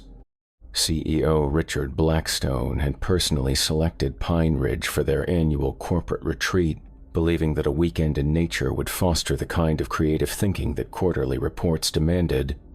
"I want everyone to remember," Blackstone announced over the bus's intercom system, his voice carrying the practiced authority of a man accustomed to being heard. "We're here to break down barriers, challenge assumptions, and discover new paradigms for success." Ranger Thorne watched the bus arrive with growing unease. Corporate groups were among the most dangerous visitors the park could attract, their competitive dynamics and hierarchical structures creating psychic resonances that drew entities from across dimensional boundaries. 23 people radiating ambition, fear, and barely suppressed hostility were like a beacon calling out to things that fed on human weakness. The group had reserved the entire eastern section of the park, including sites 1 through 12, creating a corporate compound that would have impressed any Fortune 500 retreat planner. But what the executives didn't know was that this section of Pine Ridge sat directly over the largest dimensional nexus point in the entire region, a place where the barriers between worlds had been growing progressively thinner for decades. "This is exactly what we needed," declared Sandra Morrison, the company's vice president of human resources, as she surveyed their temporary domain, away from distractions, focused on pure team dynamics. Assistant Director James Chen nodded agreement, though privately he was already calculating how this retreat might affect his chances for promotion. The isolation will definitely foster collaboration. But isolation in Pine Ridge meant something entirely different than isolation in the corporate world. Here, being cut off from civilization meant being vulnerable to things that viewed human ambition as a particularly appetizing delicacy. As the executives settled into their luxury camping arrangements, complete with catered meals and portable Wi-Fi hotspots, the signs of impending otherworldly attention became increasingly obvious to anyone who knew what to look for. Electronics began experiencing synchronized malfunctions. The catered food developed an odd metallic taste. Even the imported bottled water seemed to shimmer with oily rainbows that hurt to look at directly.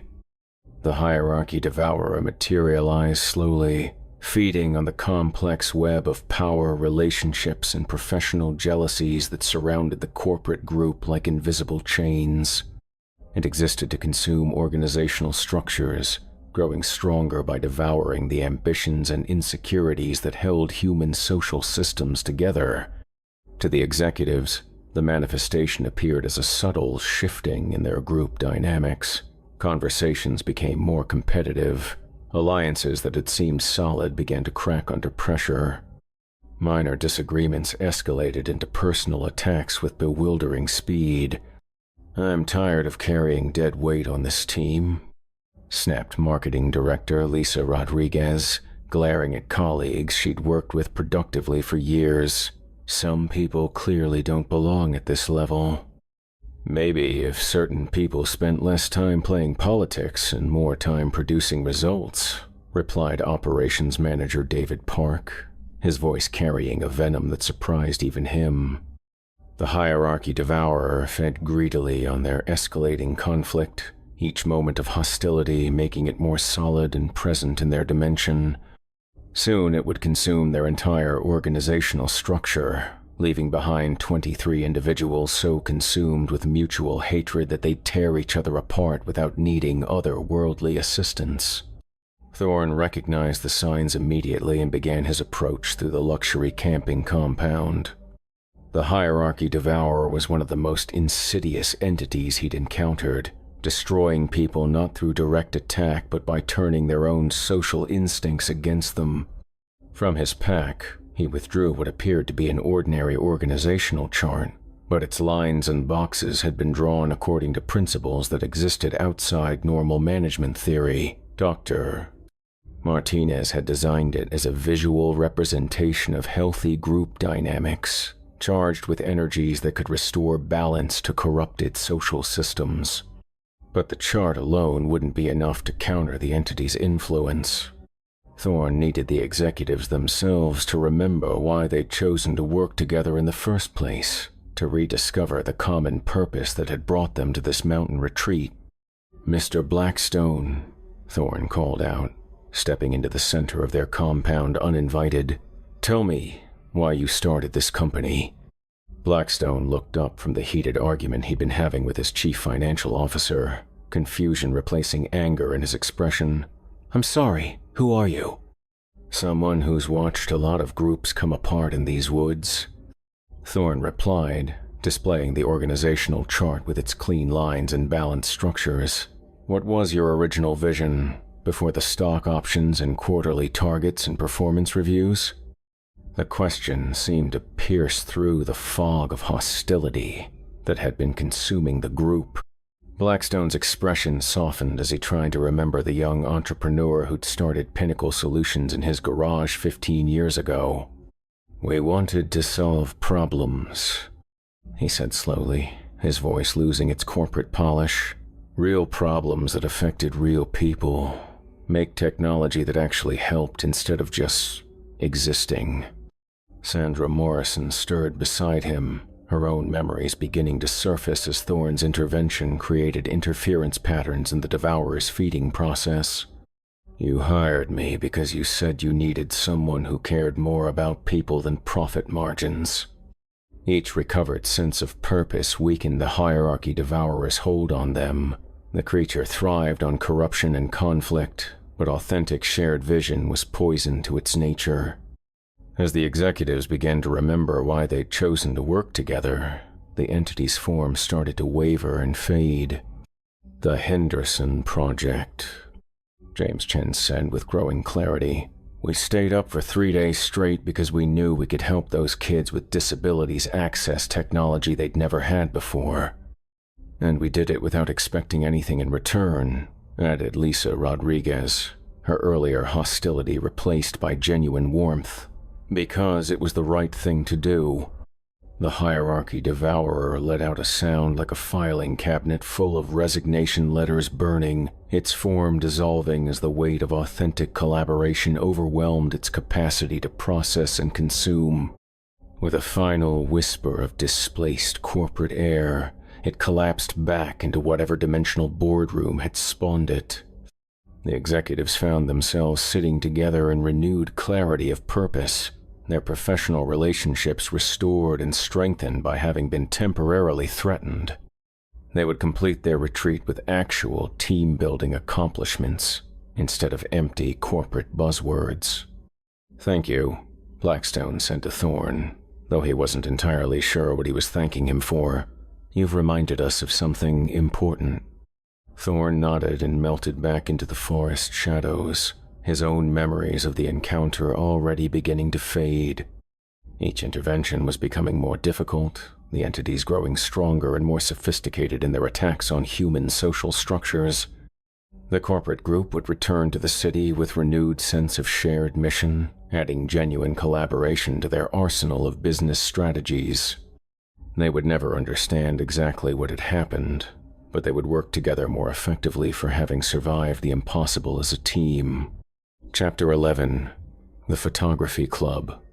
The caravan of SUVs from the Metropolitan Photography Society arrived at Pine Ridge just as the morning mist was beginning to lift from the mountain peaks, their vehicles loaded with enough camera equipment to stock a professional studio. 15 amateur photographers, ranging in age from college students to retirees, had pooled their resources for what club president Margaret Thorne had promised would be the most spectacular autumn shoot of our lives. Margaret shared no relation to Ranger Thorne despite the coincidental surname, a fact that would have provided both of them some comfort had they known it. She was a retired art teacher whose passion for landscape photography had only grown stronger with age, and she'd been planning this particular expedition for months.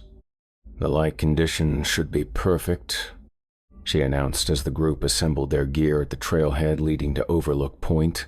"Golden hour in about 6 hours, with cloud formations that should create dramatic shadows across the valley." Ranger Thorne observed their arrival with particular concern. Photography groups were dangerous for reasons that had nothing to do with their equipment or artistic intentions. Cameras were essentially devices for capturing light and shadow, and certain otherworldly entities existed primarily as distortions in the electromagnetic spectrum. The act of photographing them could anchor such creatures in Earth's dimension, giving them substance they otherwise lacked. Overlook Point sat at the highest accessible elevation in Pine Ridge, offering panoramic views of the entire mountain range. It also happened to rest directly above a dimensional fault line that had been showing increased activity for weeks. The combination of photographic equipment and electromagnetic instability created conditions perfect for manifestation by entities that existed as pure visual phenomena. "Remember to bracket your exposures," called out technical expert Jonathan Hayes as the group hiked toward their destination. "The dynamic range up here can fool even the best light meters." College student Amy Chen nodded eagerly, adjusting the settings on her newly purchased digital camera. "I'm hoping to get some shots that are good enough for the regional competition." But as the photographers reached Overlook Point and began setting up their equipment, the signs of otherworldly attention became increasingly difficult to ignore. Their light meters began registering readings that violated basic physics. Digital cameras displayed impossible combinations of exposure settings. Even their polarizing filters seemed to bend light in directions that geometry couldn't accommodate.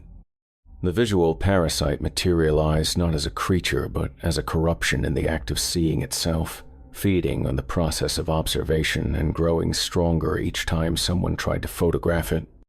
It existed as a living, optical illusion, a pattern of light and shadow that damaged human perception simply by being witnessed. To the photographers, it appeared first as minor anomalies in their viewfinders, shapes that moved independently of their sources, shadows that fell upward instead of down, reflections that showed things not present in the physical world.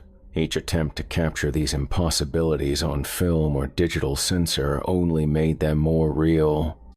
"Are you getting this?" Amy whispered to Jonathan, pointing at her camera's LCD screen where impossible geometries writhed like living things. "My camera's showing stuff that isn't there."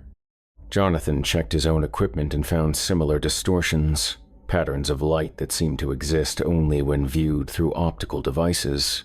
Maybe it's some kind of atmospheric phenomenon. Aurora activity at low altitude? But Margaret Thorne, with decades of photography experience behind her, recognized something fundamentally wrong about what she was seeing. "Stop taking pictures," she called out to the group. "All of you, stop right now." The visual parasite had grown substantially stronger, feeding on each photograph and video recording the group had created.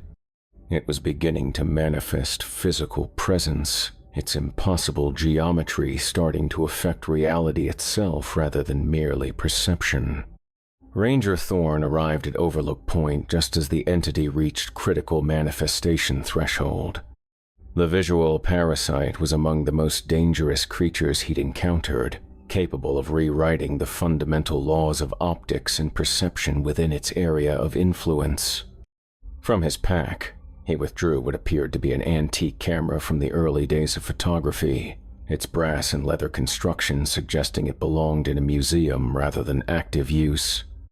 But this camera had been modified by Dr. Martinez before her disappearance, equipped with lenses that could photograph things existing across multiple dimensions simultaneously.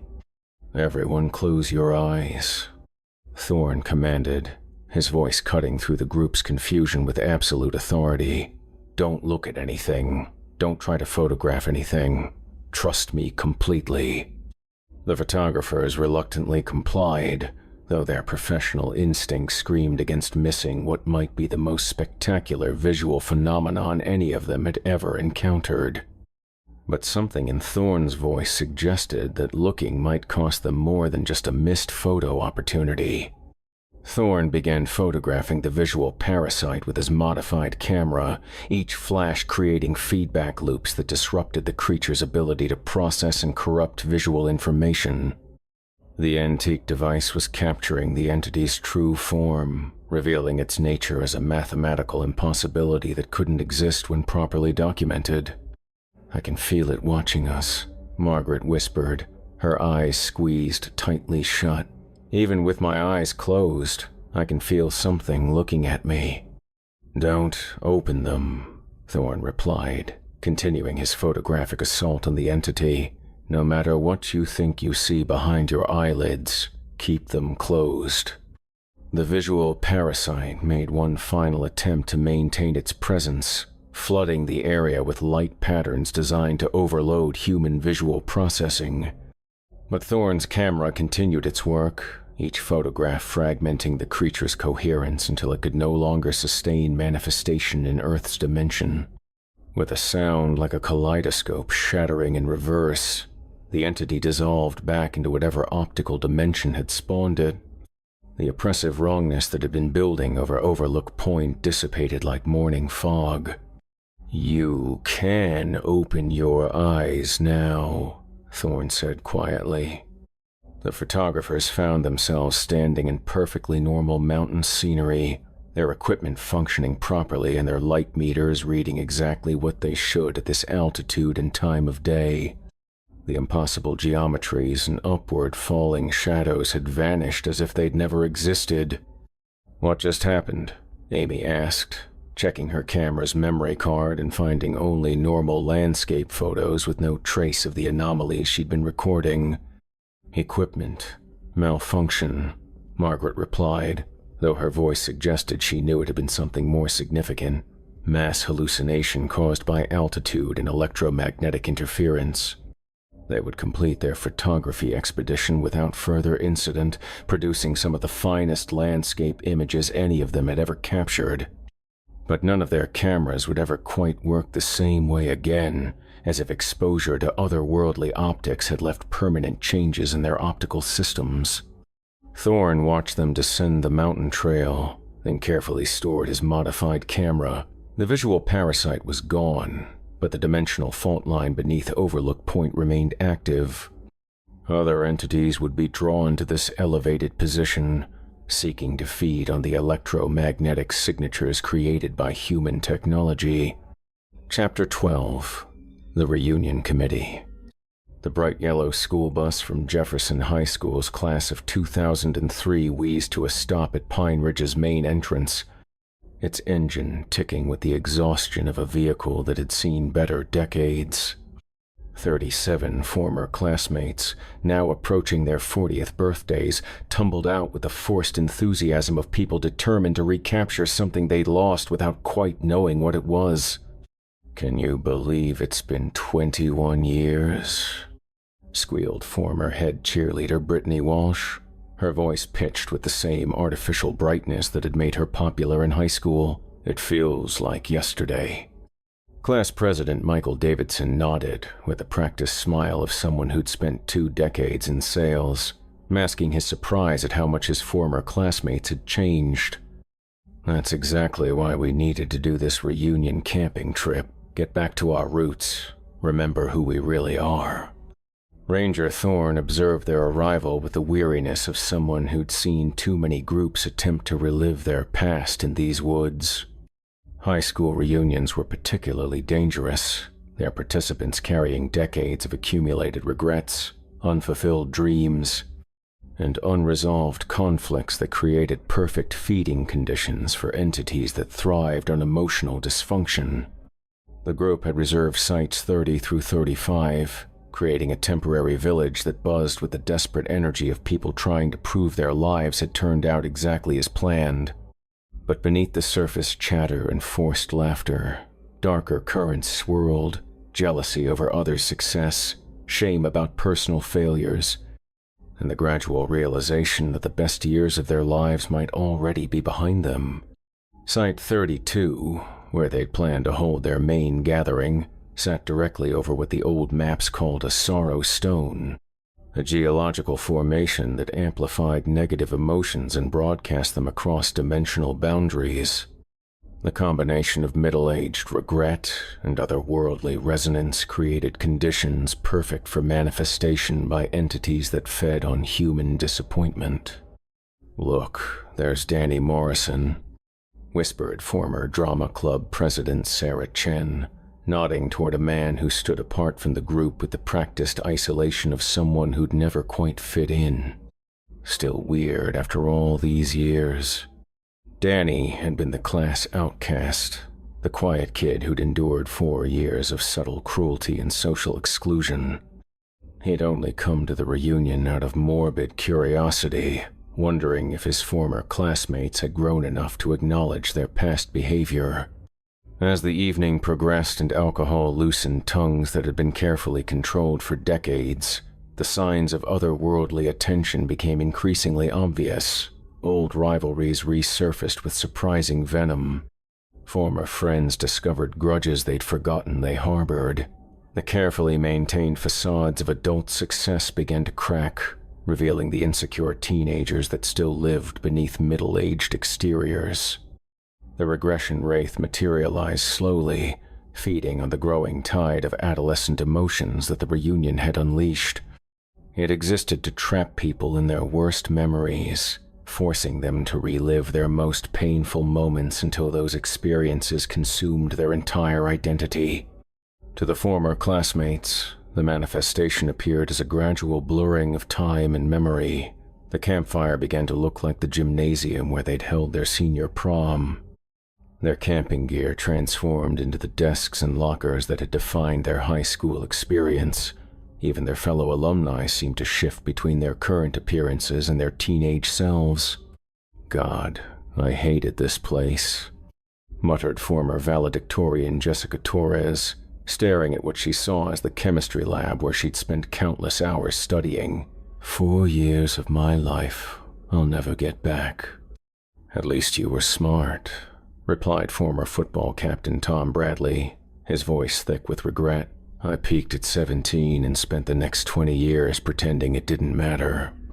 The regression wraith fed greedily on their accumulated disappointment, each moment of remembered pain making it more solid and present in their dimension.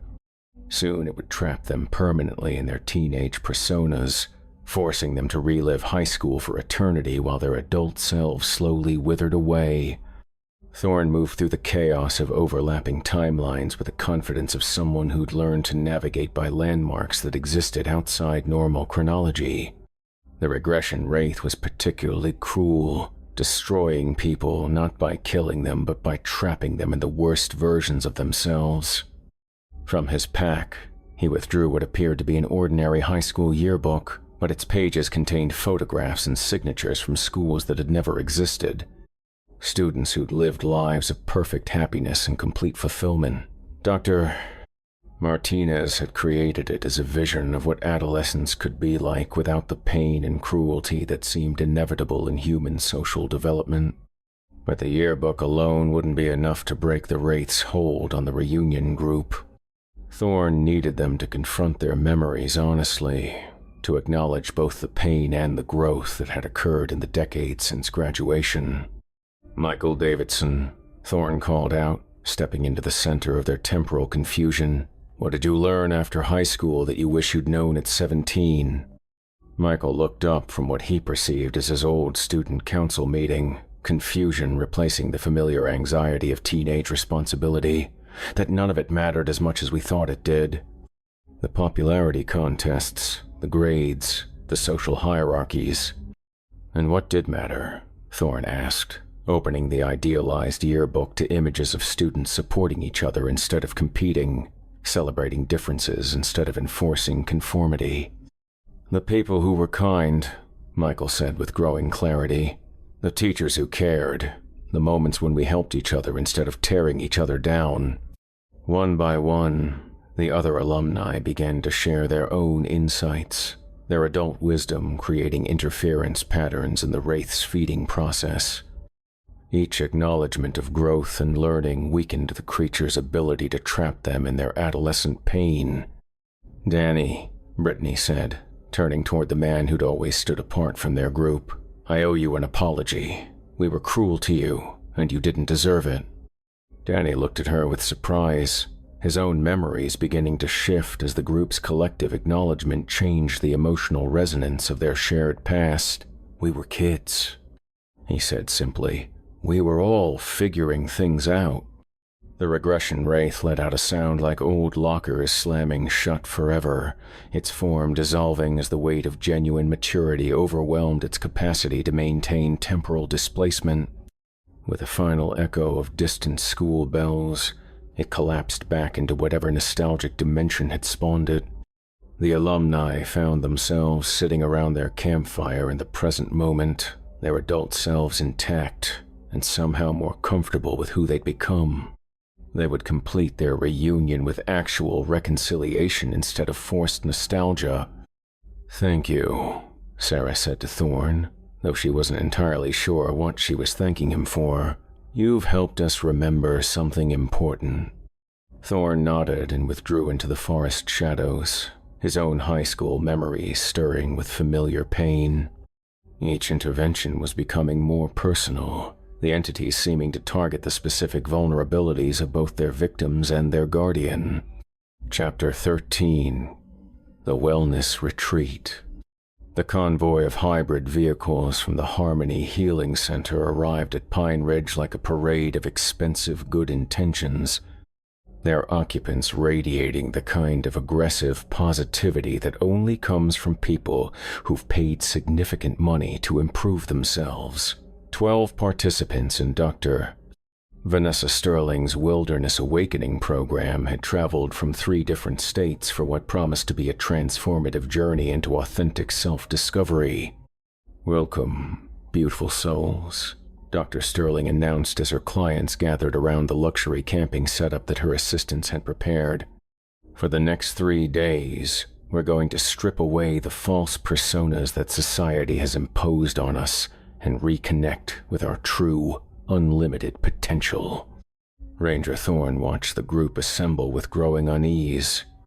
Wellness retreats were among the most dangerous visitors Pine Ridge could attract, their participants deliberately lowering psychological defenses that normally protected human consciousness from otherworldly intrusion. The combination of meditation, emotional vulnerability, and New Age openness created perfect conditions for possession by entities that specialized in exploiting spiritual seekers. Dr. Sterling had selected sites 16 through 18 for their sacred space, claiming that the natural energy vortexes in this section of the park would amplify her client's spiritual awakening.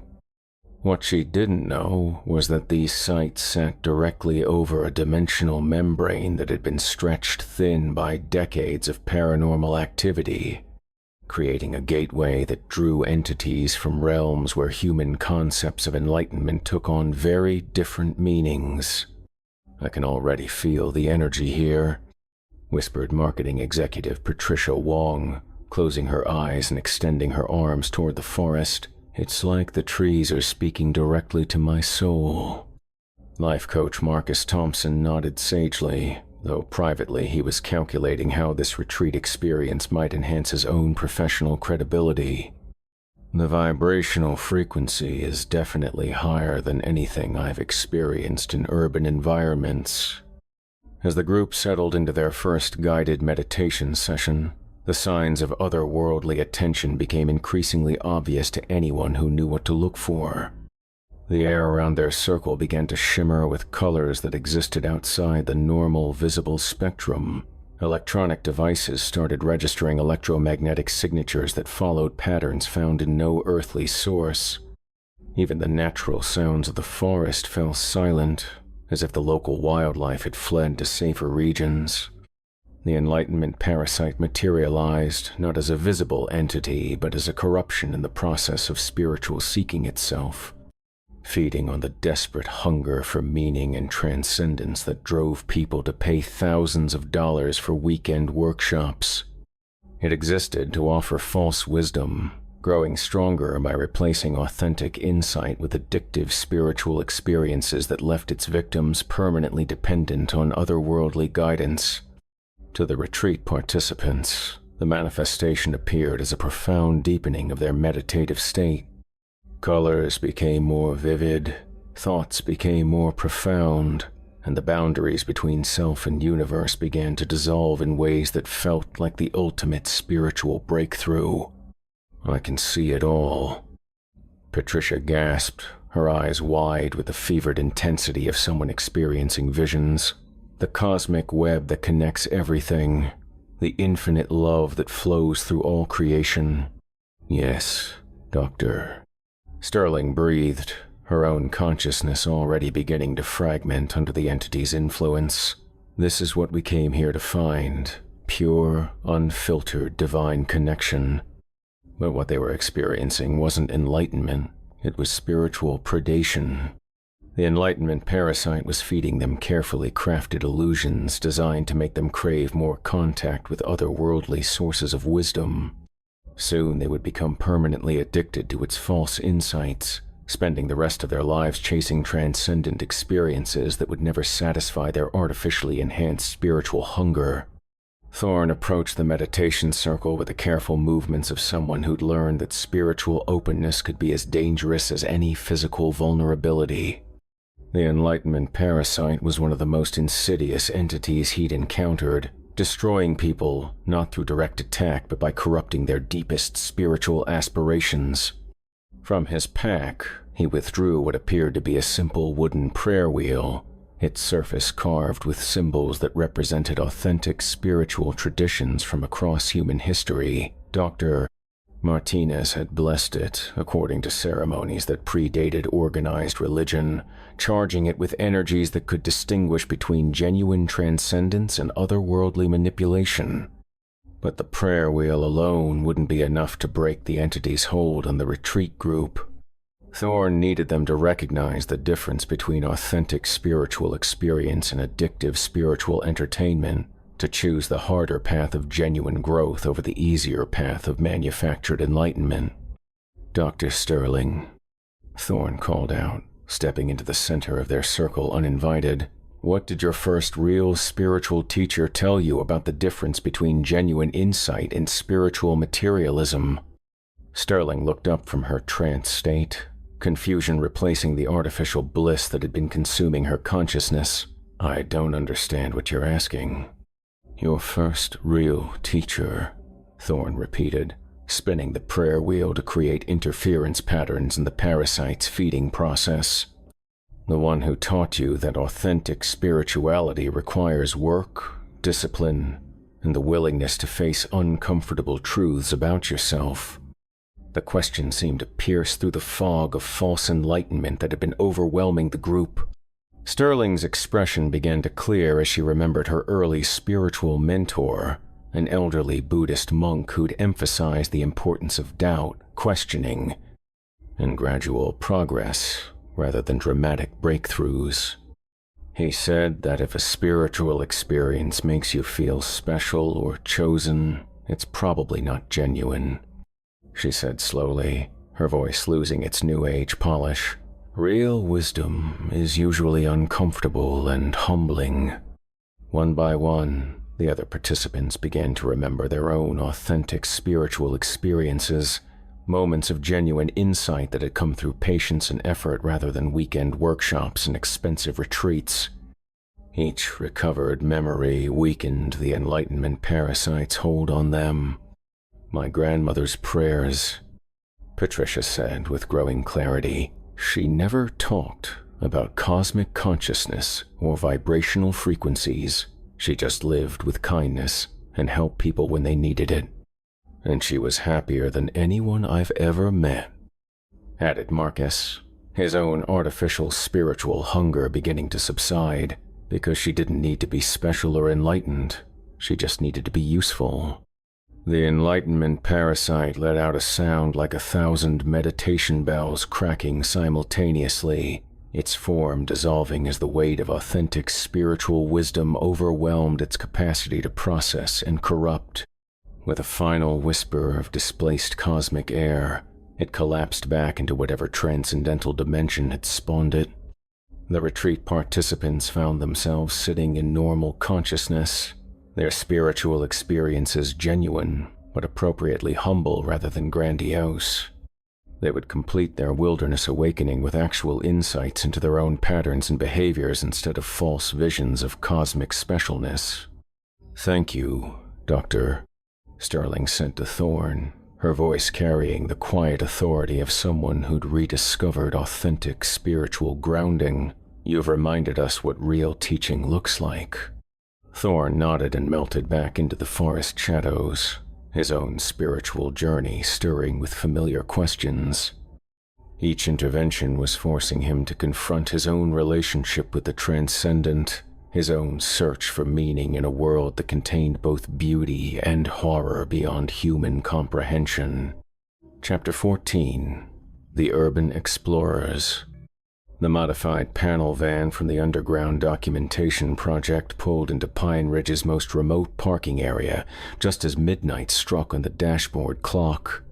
5 urban explorers, equipped with night vision cameras and electromagnetic detection equipment, had come to investigate reports of significant paranormal activity in what they considered the most promising location they'd encountered in years of documenting abandoned and anomalous sites.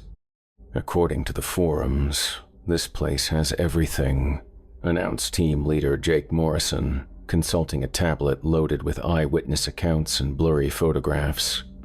"Strange sounds, unexplained disappearances, government cover-ups. If we can document real paranormal activity here, we'll have enough content for a whole season. His team consisted of technical specialist Rebecca Kim, historian David Santos, psychic investigator Maria Valdez, and camera operator Chris Thompson. Together, they'd explored abandoned hospitals, derelict factories, and supposedly haunted locations across the country, building a modest online following among people fascinated by places where reality seemed to bend. Ranger Thorne observed their arrival from concealment, noting the sophisticated equipment they carried and the professional manner in which they approached their investigation. Urban explorers were particularly dangerous because they actively sought out the kind of phenomena that most people tried to avoid, deliberately exposing themselves to otherworldly attention in pursuit of documentation and evidence. The group had chosen to begin their investigation at Site 44, the most isolated location in the entire park, and one that sat directly over a dimensional convergence point that had been active since the park's establishment. Their equipment immediately began registering anomalous readings, electromagnetic fluctuations that followed no known pattern, temperature variations that defied meteorological explanation, and audio recordings that captured sounds existing outside the normal range of human hearing. "This is incredible," Rebecca whispered, monitoring her instruments as they detected phenomena that violated basic physics. "The electromagnetic signatures here are off the charts." Maria nodded, her claimed psychic abilities actually functioning for once as she sensed the otherworldly attention that their presence was attracting. "Something's here with us, multiple somethings, and they're very interested in what we're doing."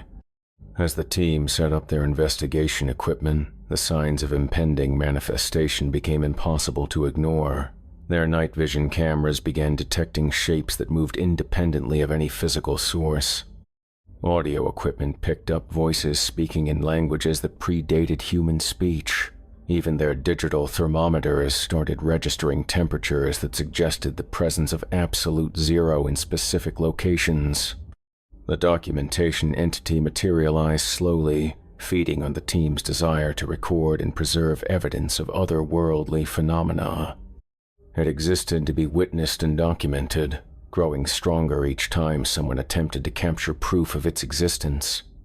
Unlike other entities that avoided human attention, this creature actively sought out investigators and researchers, trapping them in an endless cycle of observation and documentation.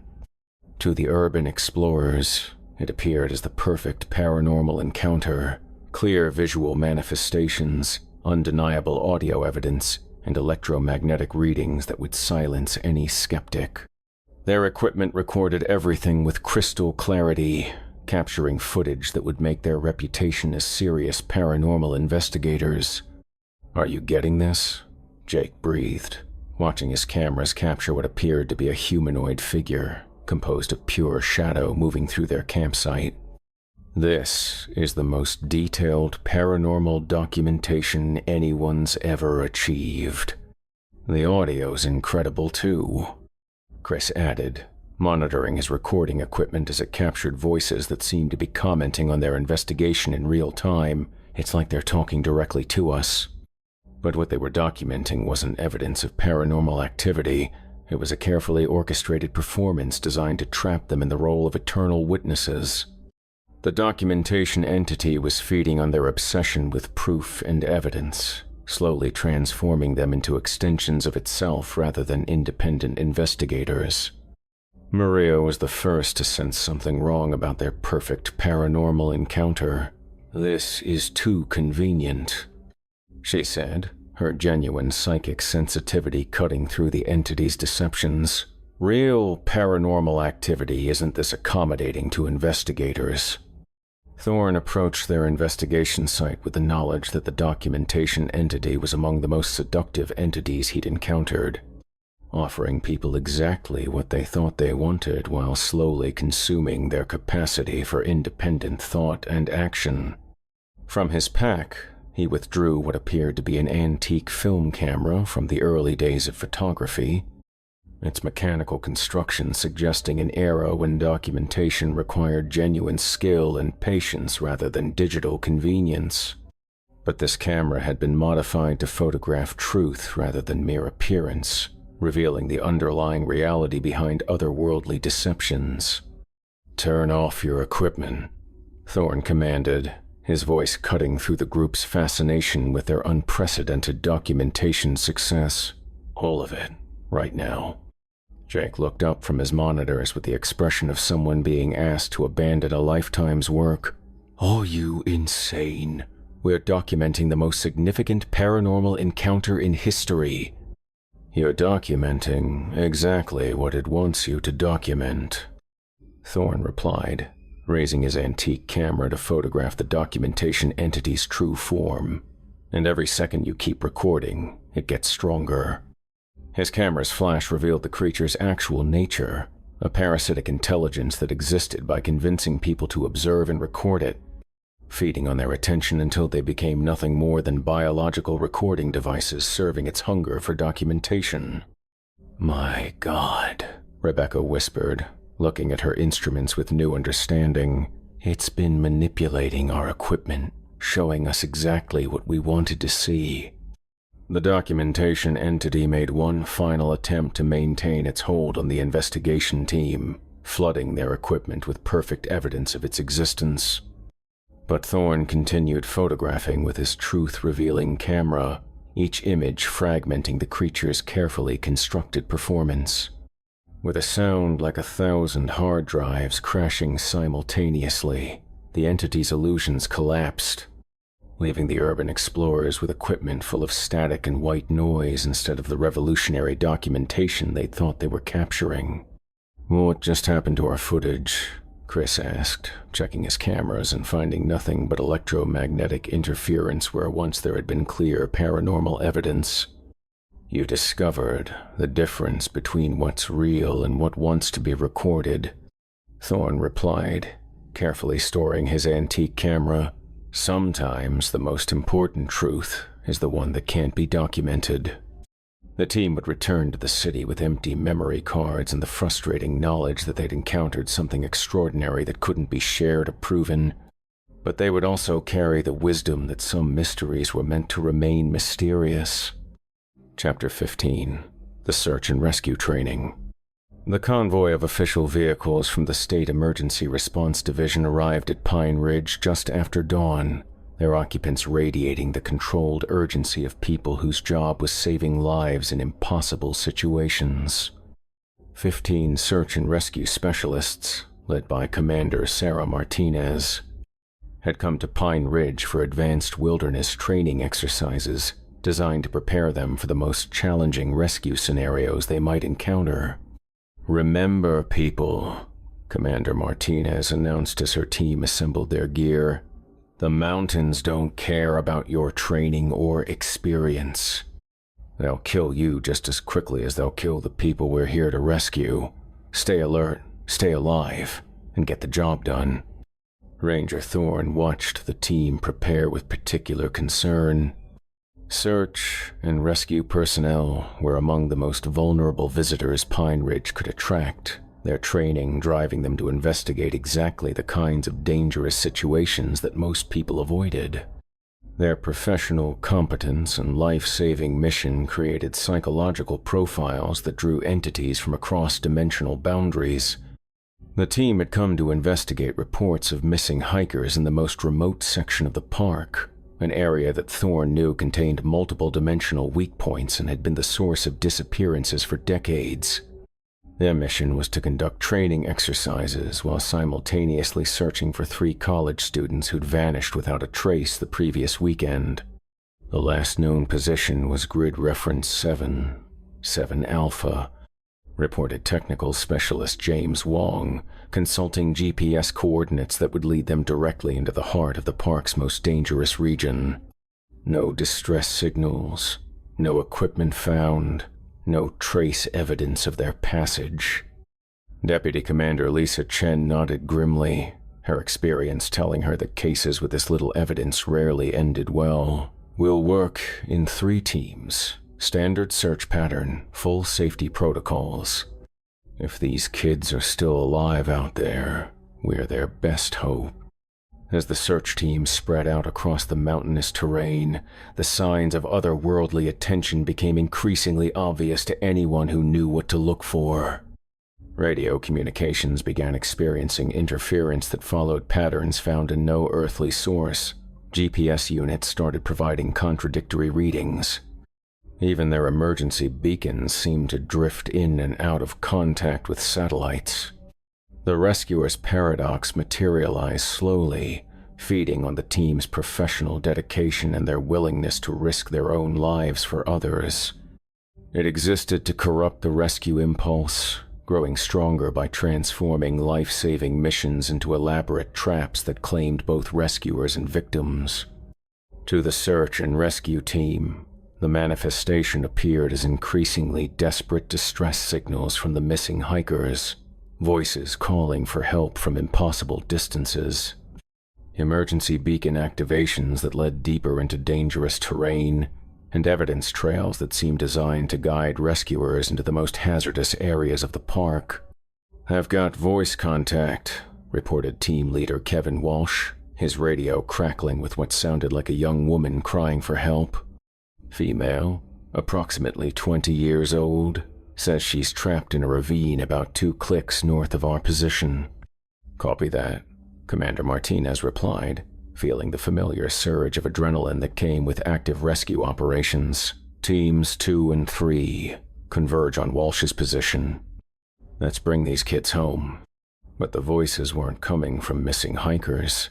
They were coming from an entity that had learned to perfectly mimic human distress in order to lure rescue personnel into increasingly dangerous situations.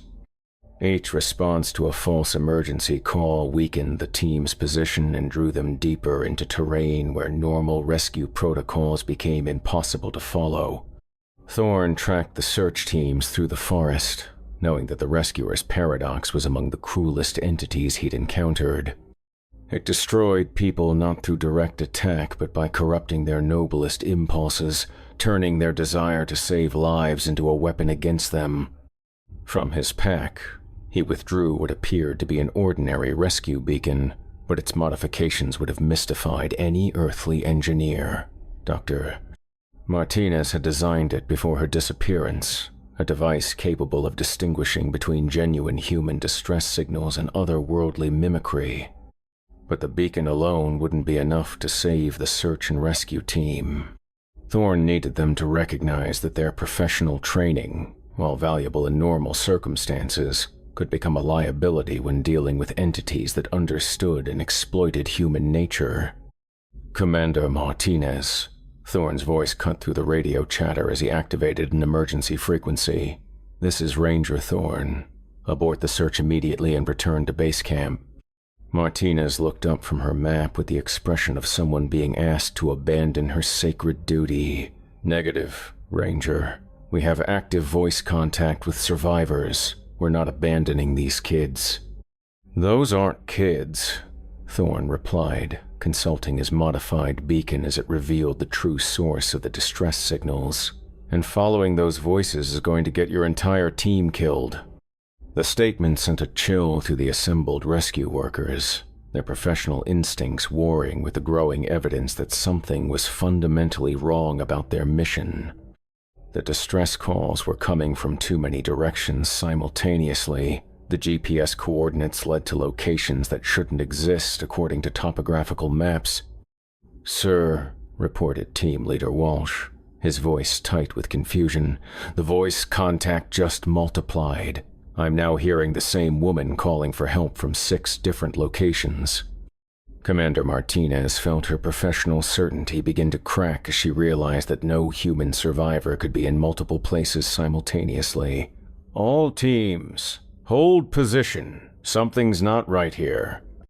The rescuer's paradox made one final attempt to complete its trap, flooding the radio frequencies with dozens of overlapping distress calls from people who claimed to be trapped, injured, and dying throughout the mountainous terrain. But Thorne's beacon revealed the truth. All of the signals were coming from the same otherworldly source. The missing hikers aren't here, Thorne announced over the emergency frequency. They never were. This entity has been using fake distress calls to lure rescue teams into these mountains for decades. The revelation hit the search and rescue personnel like a physical blow. Their entire professional identity built around responding to people in genuine need. But as they processed the implications of what they discovered, their training reasserted itself in a new form. The ability to recognize when a mission had become too dangerous to continue. All teams, immediate extraction, Commander Martinez ordered, her voice carrying the authority of someone who'd learned to make impossible decisions under pressure. We're dealing with something outside our operational parameters. The rescuer's paradox let out a sound like emergency sirens wailing in harmony, its form dissolving as the search team's withdrawal broke the cycle of false rescue attempts. With a final echo of phantom distress calls, it collapsed back into whatever dimension had spawned it. The search and rescue team would return to headquarters with a report they could never file officially, carrying the knowledge that some missing persons cases involved dangers that no amount of training could address. They would continue their life-saving work with the hard-won wisdom that heroism sometimes meant knowing when not to act. "Thank you," Commander Martinez said to Thorne as they prepared to leave. "You saved us from becoming the very thing we came here to prevent." Thorne nodded, his own memories of failed rescues stirring with familiar pain. Each intervention was becoming more personal, the entity seeming to target not just their victims but the specific traumas of their guardian. Chapter 16: The Paranormal Investigators. The black SUV from Supernatural Investigations Incorporated pulled into Pine Ridge's most remote access road just as storm clouds were gathering over the mountain peaks. 4 professional paranormal researchers, equipped with tens of thousands of dollars worth of scientific instruments, had come to conduct what team leader Dr. Alexandra Reeves called the most comprehensive investigation of reported anomalous phenomena in Pacific Northwest history. "Gentlemen, we're here to do science," Dr. Reeves announced to her team as they unloaded equipment that looked more suited to a physics laboratory than a camping trip. For too long, paranormal investigation has been the domain of amateurs and charlatans. We're going to change that with rigorous methodology and peer-reviewed documentation. Her team consisted of physicist Dr. Marcus Webb, electronics specialist Jennifer Price, and data analyst Robert Kim. Together, they'd spent 3 years developing scientific protocols for investigating reported supernatural phenomena, building their reputation by debunking fraudulent claims and explaining away mysterious events through careful application of natural laws. Ranger Thorne observed their arrival with the deepest concern he'd felt in years. Professional skeptics were the most dangerous visitors Pine Ridge could attract, their scientific training and dismissive attitudes creating perfect conditions for manifestation by entities that specialized in proving the inadequacy of human understanding. The team had selected Site 51 for their investigation, the most scientifically interesting location in the park according to their preliminary research. Electromagnetic readings here showed variations that violated known physics. Geological surveys had detected mineral formations that shouldn't exist according to current scientific models. Even the local wildlife exhibited behavioral patterns that suggested exposure to unknown environmental factors. Initial readings confirmed the anomalous data from our advanced survey, Dr. Webb reported, consulting instruments that measured everything from magnetic field fluctuations to quantum probability variations. Whatever's causing these phenomena, it operates according to principles that mainstream science hasn't documented yet. Jennifer Price nodded, her electronics detecting energy signatures that followed patterns found in no earthly source. The electromagnetic spectrum here includes frequencies that shouldn't be possible given our current understanding of physics. As the investigation team set up their comprehensive monitoring station, the signs of otherworldly attention became increasingly obvious to anyone who knew what to look for. Their sensitive instruments began detecting phenomena that existed just beyond the edge of current scientific knowledge. Computers started processing data that challenged fundamental assumptions about reality. Even their carefully calibrated equipment seemed to evolve in response to whatever it was measuring. The epistemological predator materialized not as a visible entity but as a corruption in the process of scientific investigation itself, feeding on the team's confidence in human knowledge and growing stronger by revealing the inadequacy of their understanding. It existed to demonstrate the limits of science, destroying people not through physical attack but by forcing them to confront truths too large for human minds to process. To the paranormal investigators, the manifestation appeared as a series of discoveries that revolutionized their understanding of physics, biology, and consciousness. Their instruments recorded phenomena that would win Nobel Prizes if properly documented. Their data revealed patterns that explained mysteries scientists had been puzzling over for centuries. "This is incredible, Doctor," Reeves breathed, staring at readouts that suggested the existence of dimensions beyond the four that current physics recognized. "We're documenting the expansion of human knowledge in real time." "The implications are staggering," Dr. Webb added, his instruments detecting particles that behaved according to logic systems that hadn't been invented yet. "If we can properly document this, we'll need to rewrite every physics textbook ever published." But what they were discovering wasn't the expansion of human knowledge. It was the deliberate destruction of their capacity to distinguish between genuine understanding and overwhelming confusion. The epistemological predator was feeding them information too complex for human minds to process, gradually driving them insane through exposure to truths that consciousness couldn't contain. Thorne approached the investigation site with the knowledge that the epistemological predator was among the most sophisticated entities he'd encountered, destroying people not through brute force but by exploiting their greatest intellectual strengths. From his pack, he withdrew what appeared to be a simple abacus, its wooden frame and brass beads suggesting an era when calculation required patience and humility rather than electronic convenience. But this counting device had been blessed according to principles that preceded scientific method, charged with the wisdom that some questions were more important than their answers. "Dr. Reeves," Thorne called out, stepping into the center of their investigation site. "What was the first question you ever asked that science couldn't answer?" Reeves looked up from her instruments with the expression of someone being asked to abandon a lifetime's work. "I don't understand what you're asking." "Science can answer any question given sufficient time and methodology." "Your first question," Thorne repeated, working the abacus beads to create patterns that represented authentic curiosity rather than overwhelming information. "The one that made you want to become a scientist in the first place." The question seemed to pierce through the fog of impossible data that had been overwhelming the team's consciousness. Reeves's expression began to clear as she remembered herself as a 7-year-old girl, staring up at the night sky and wondering why the stars didn't fall down. "Why do beautiful things exist?" she said slowly, her voice losing its scientific detachment. "Not how they work or what they're made of, but why the universe bothers to create beauty when utility would be sufficient." One by one, the other investigators began to remember their own original questions, the simple wonderings that had driven them toward careers in science before professional success and academic pressure had complicated their motivations.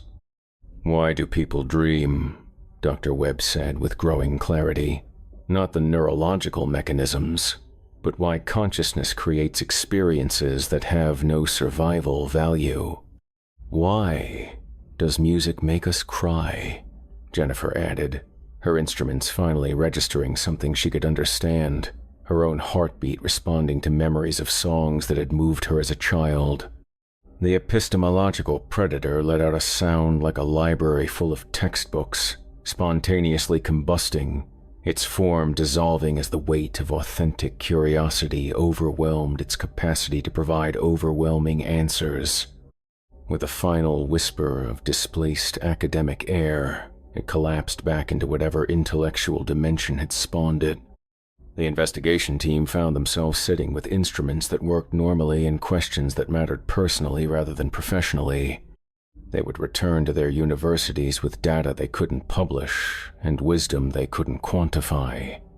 "Thank you," Dr. Reeve said to Thorne, her voice carrying the quiet authority of someone who'd rediscovered why she'd become a scientist in the first place. "You've reminded us that the best questions don't have answers." Thorne nodded and withdrew into the forest shadows, his own questions about the nature of his duty stirring with familiar complexity. Each intervention was forcing him to confront his own relationship with knowledge and mystery, his own understanding of what it meant to guard secrets that might be too important to keep. Chapter 17: The Final Intervention. The unmarked government vehicles arrived at Pine Ridge just before midnight, their occupants moving with the precise coordination of people who'd spent decades learning to clean up situations that officially never happened.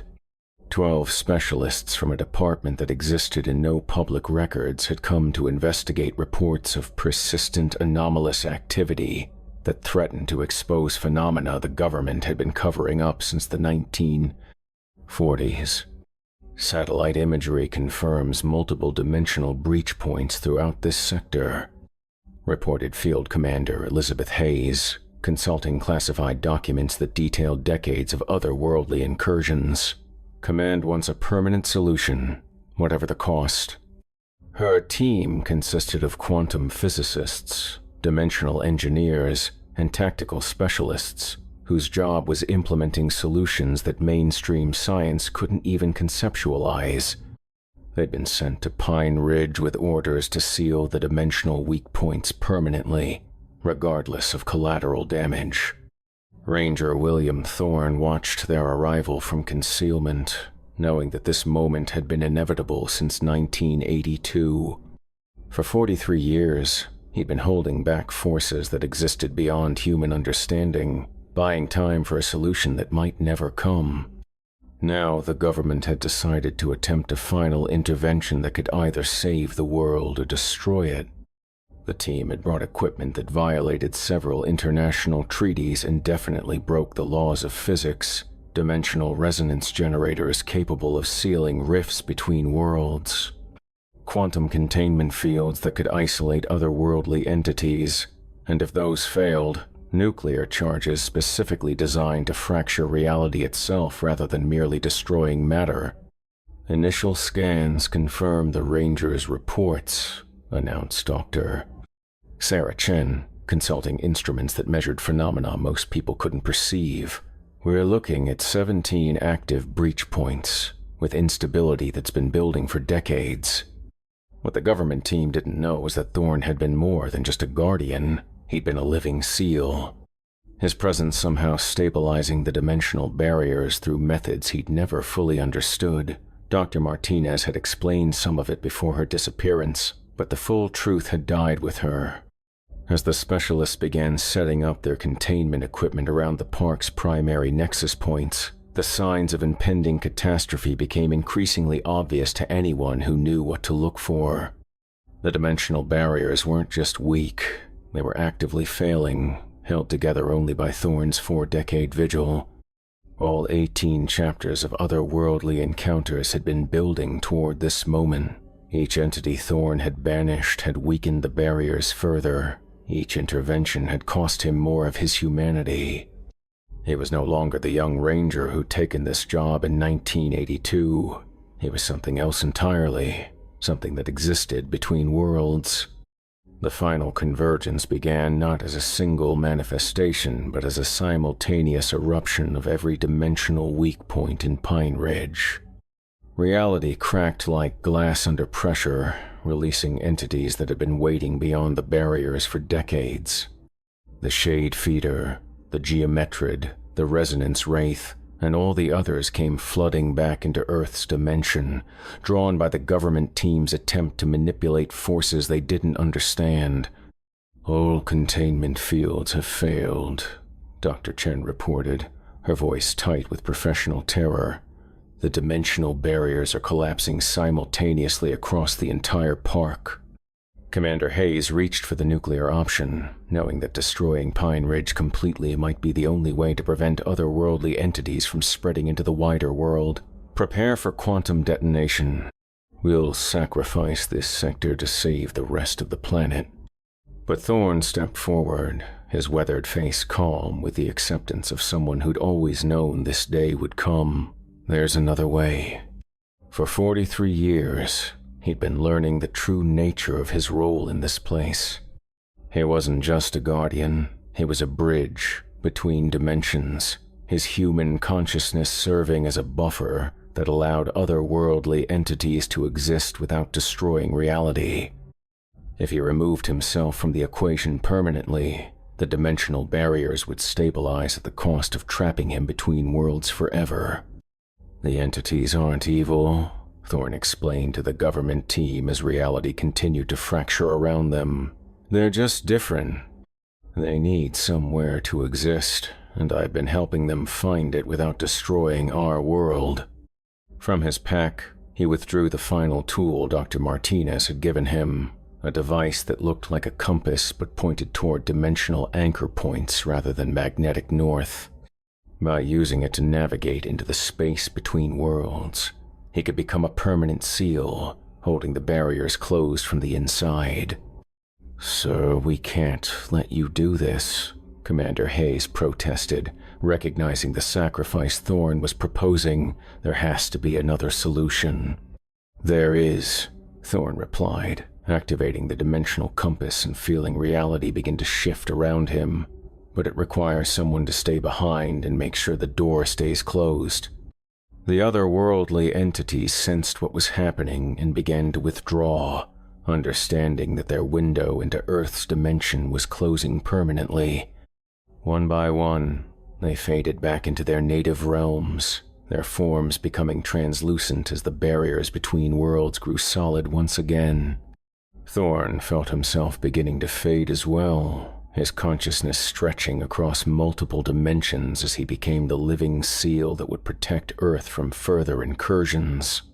He could see all the people he'd saved over the decades, the Peterson family, the college students, the elderly couples, the lost hikers. They would never know what he'd given up to keep them safe. "Will it hold?" Commander Hayes asked, watching Thorne's form become increasingly transparent. "As long as someone remembers why it matters," Thorne replied, his voice echoing from dimensions beyond normal hearing. "As long as someone keeps watching."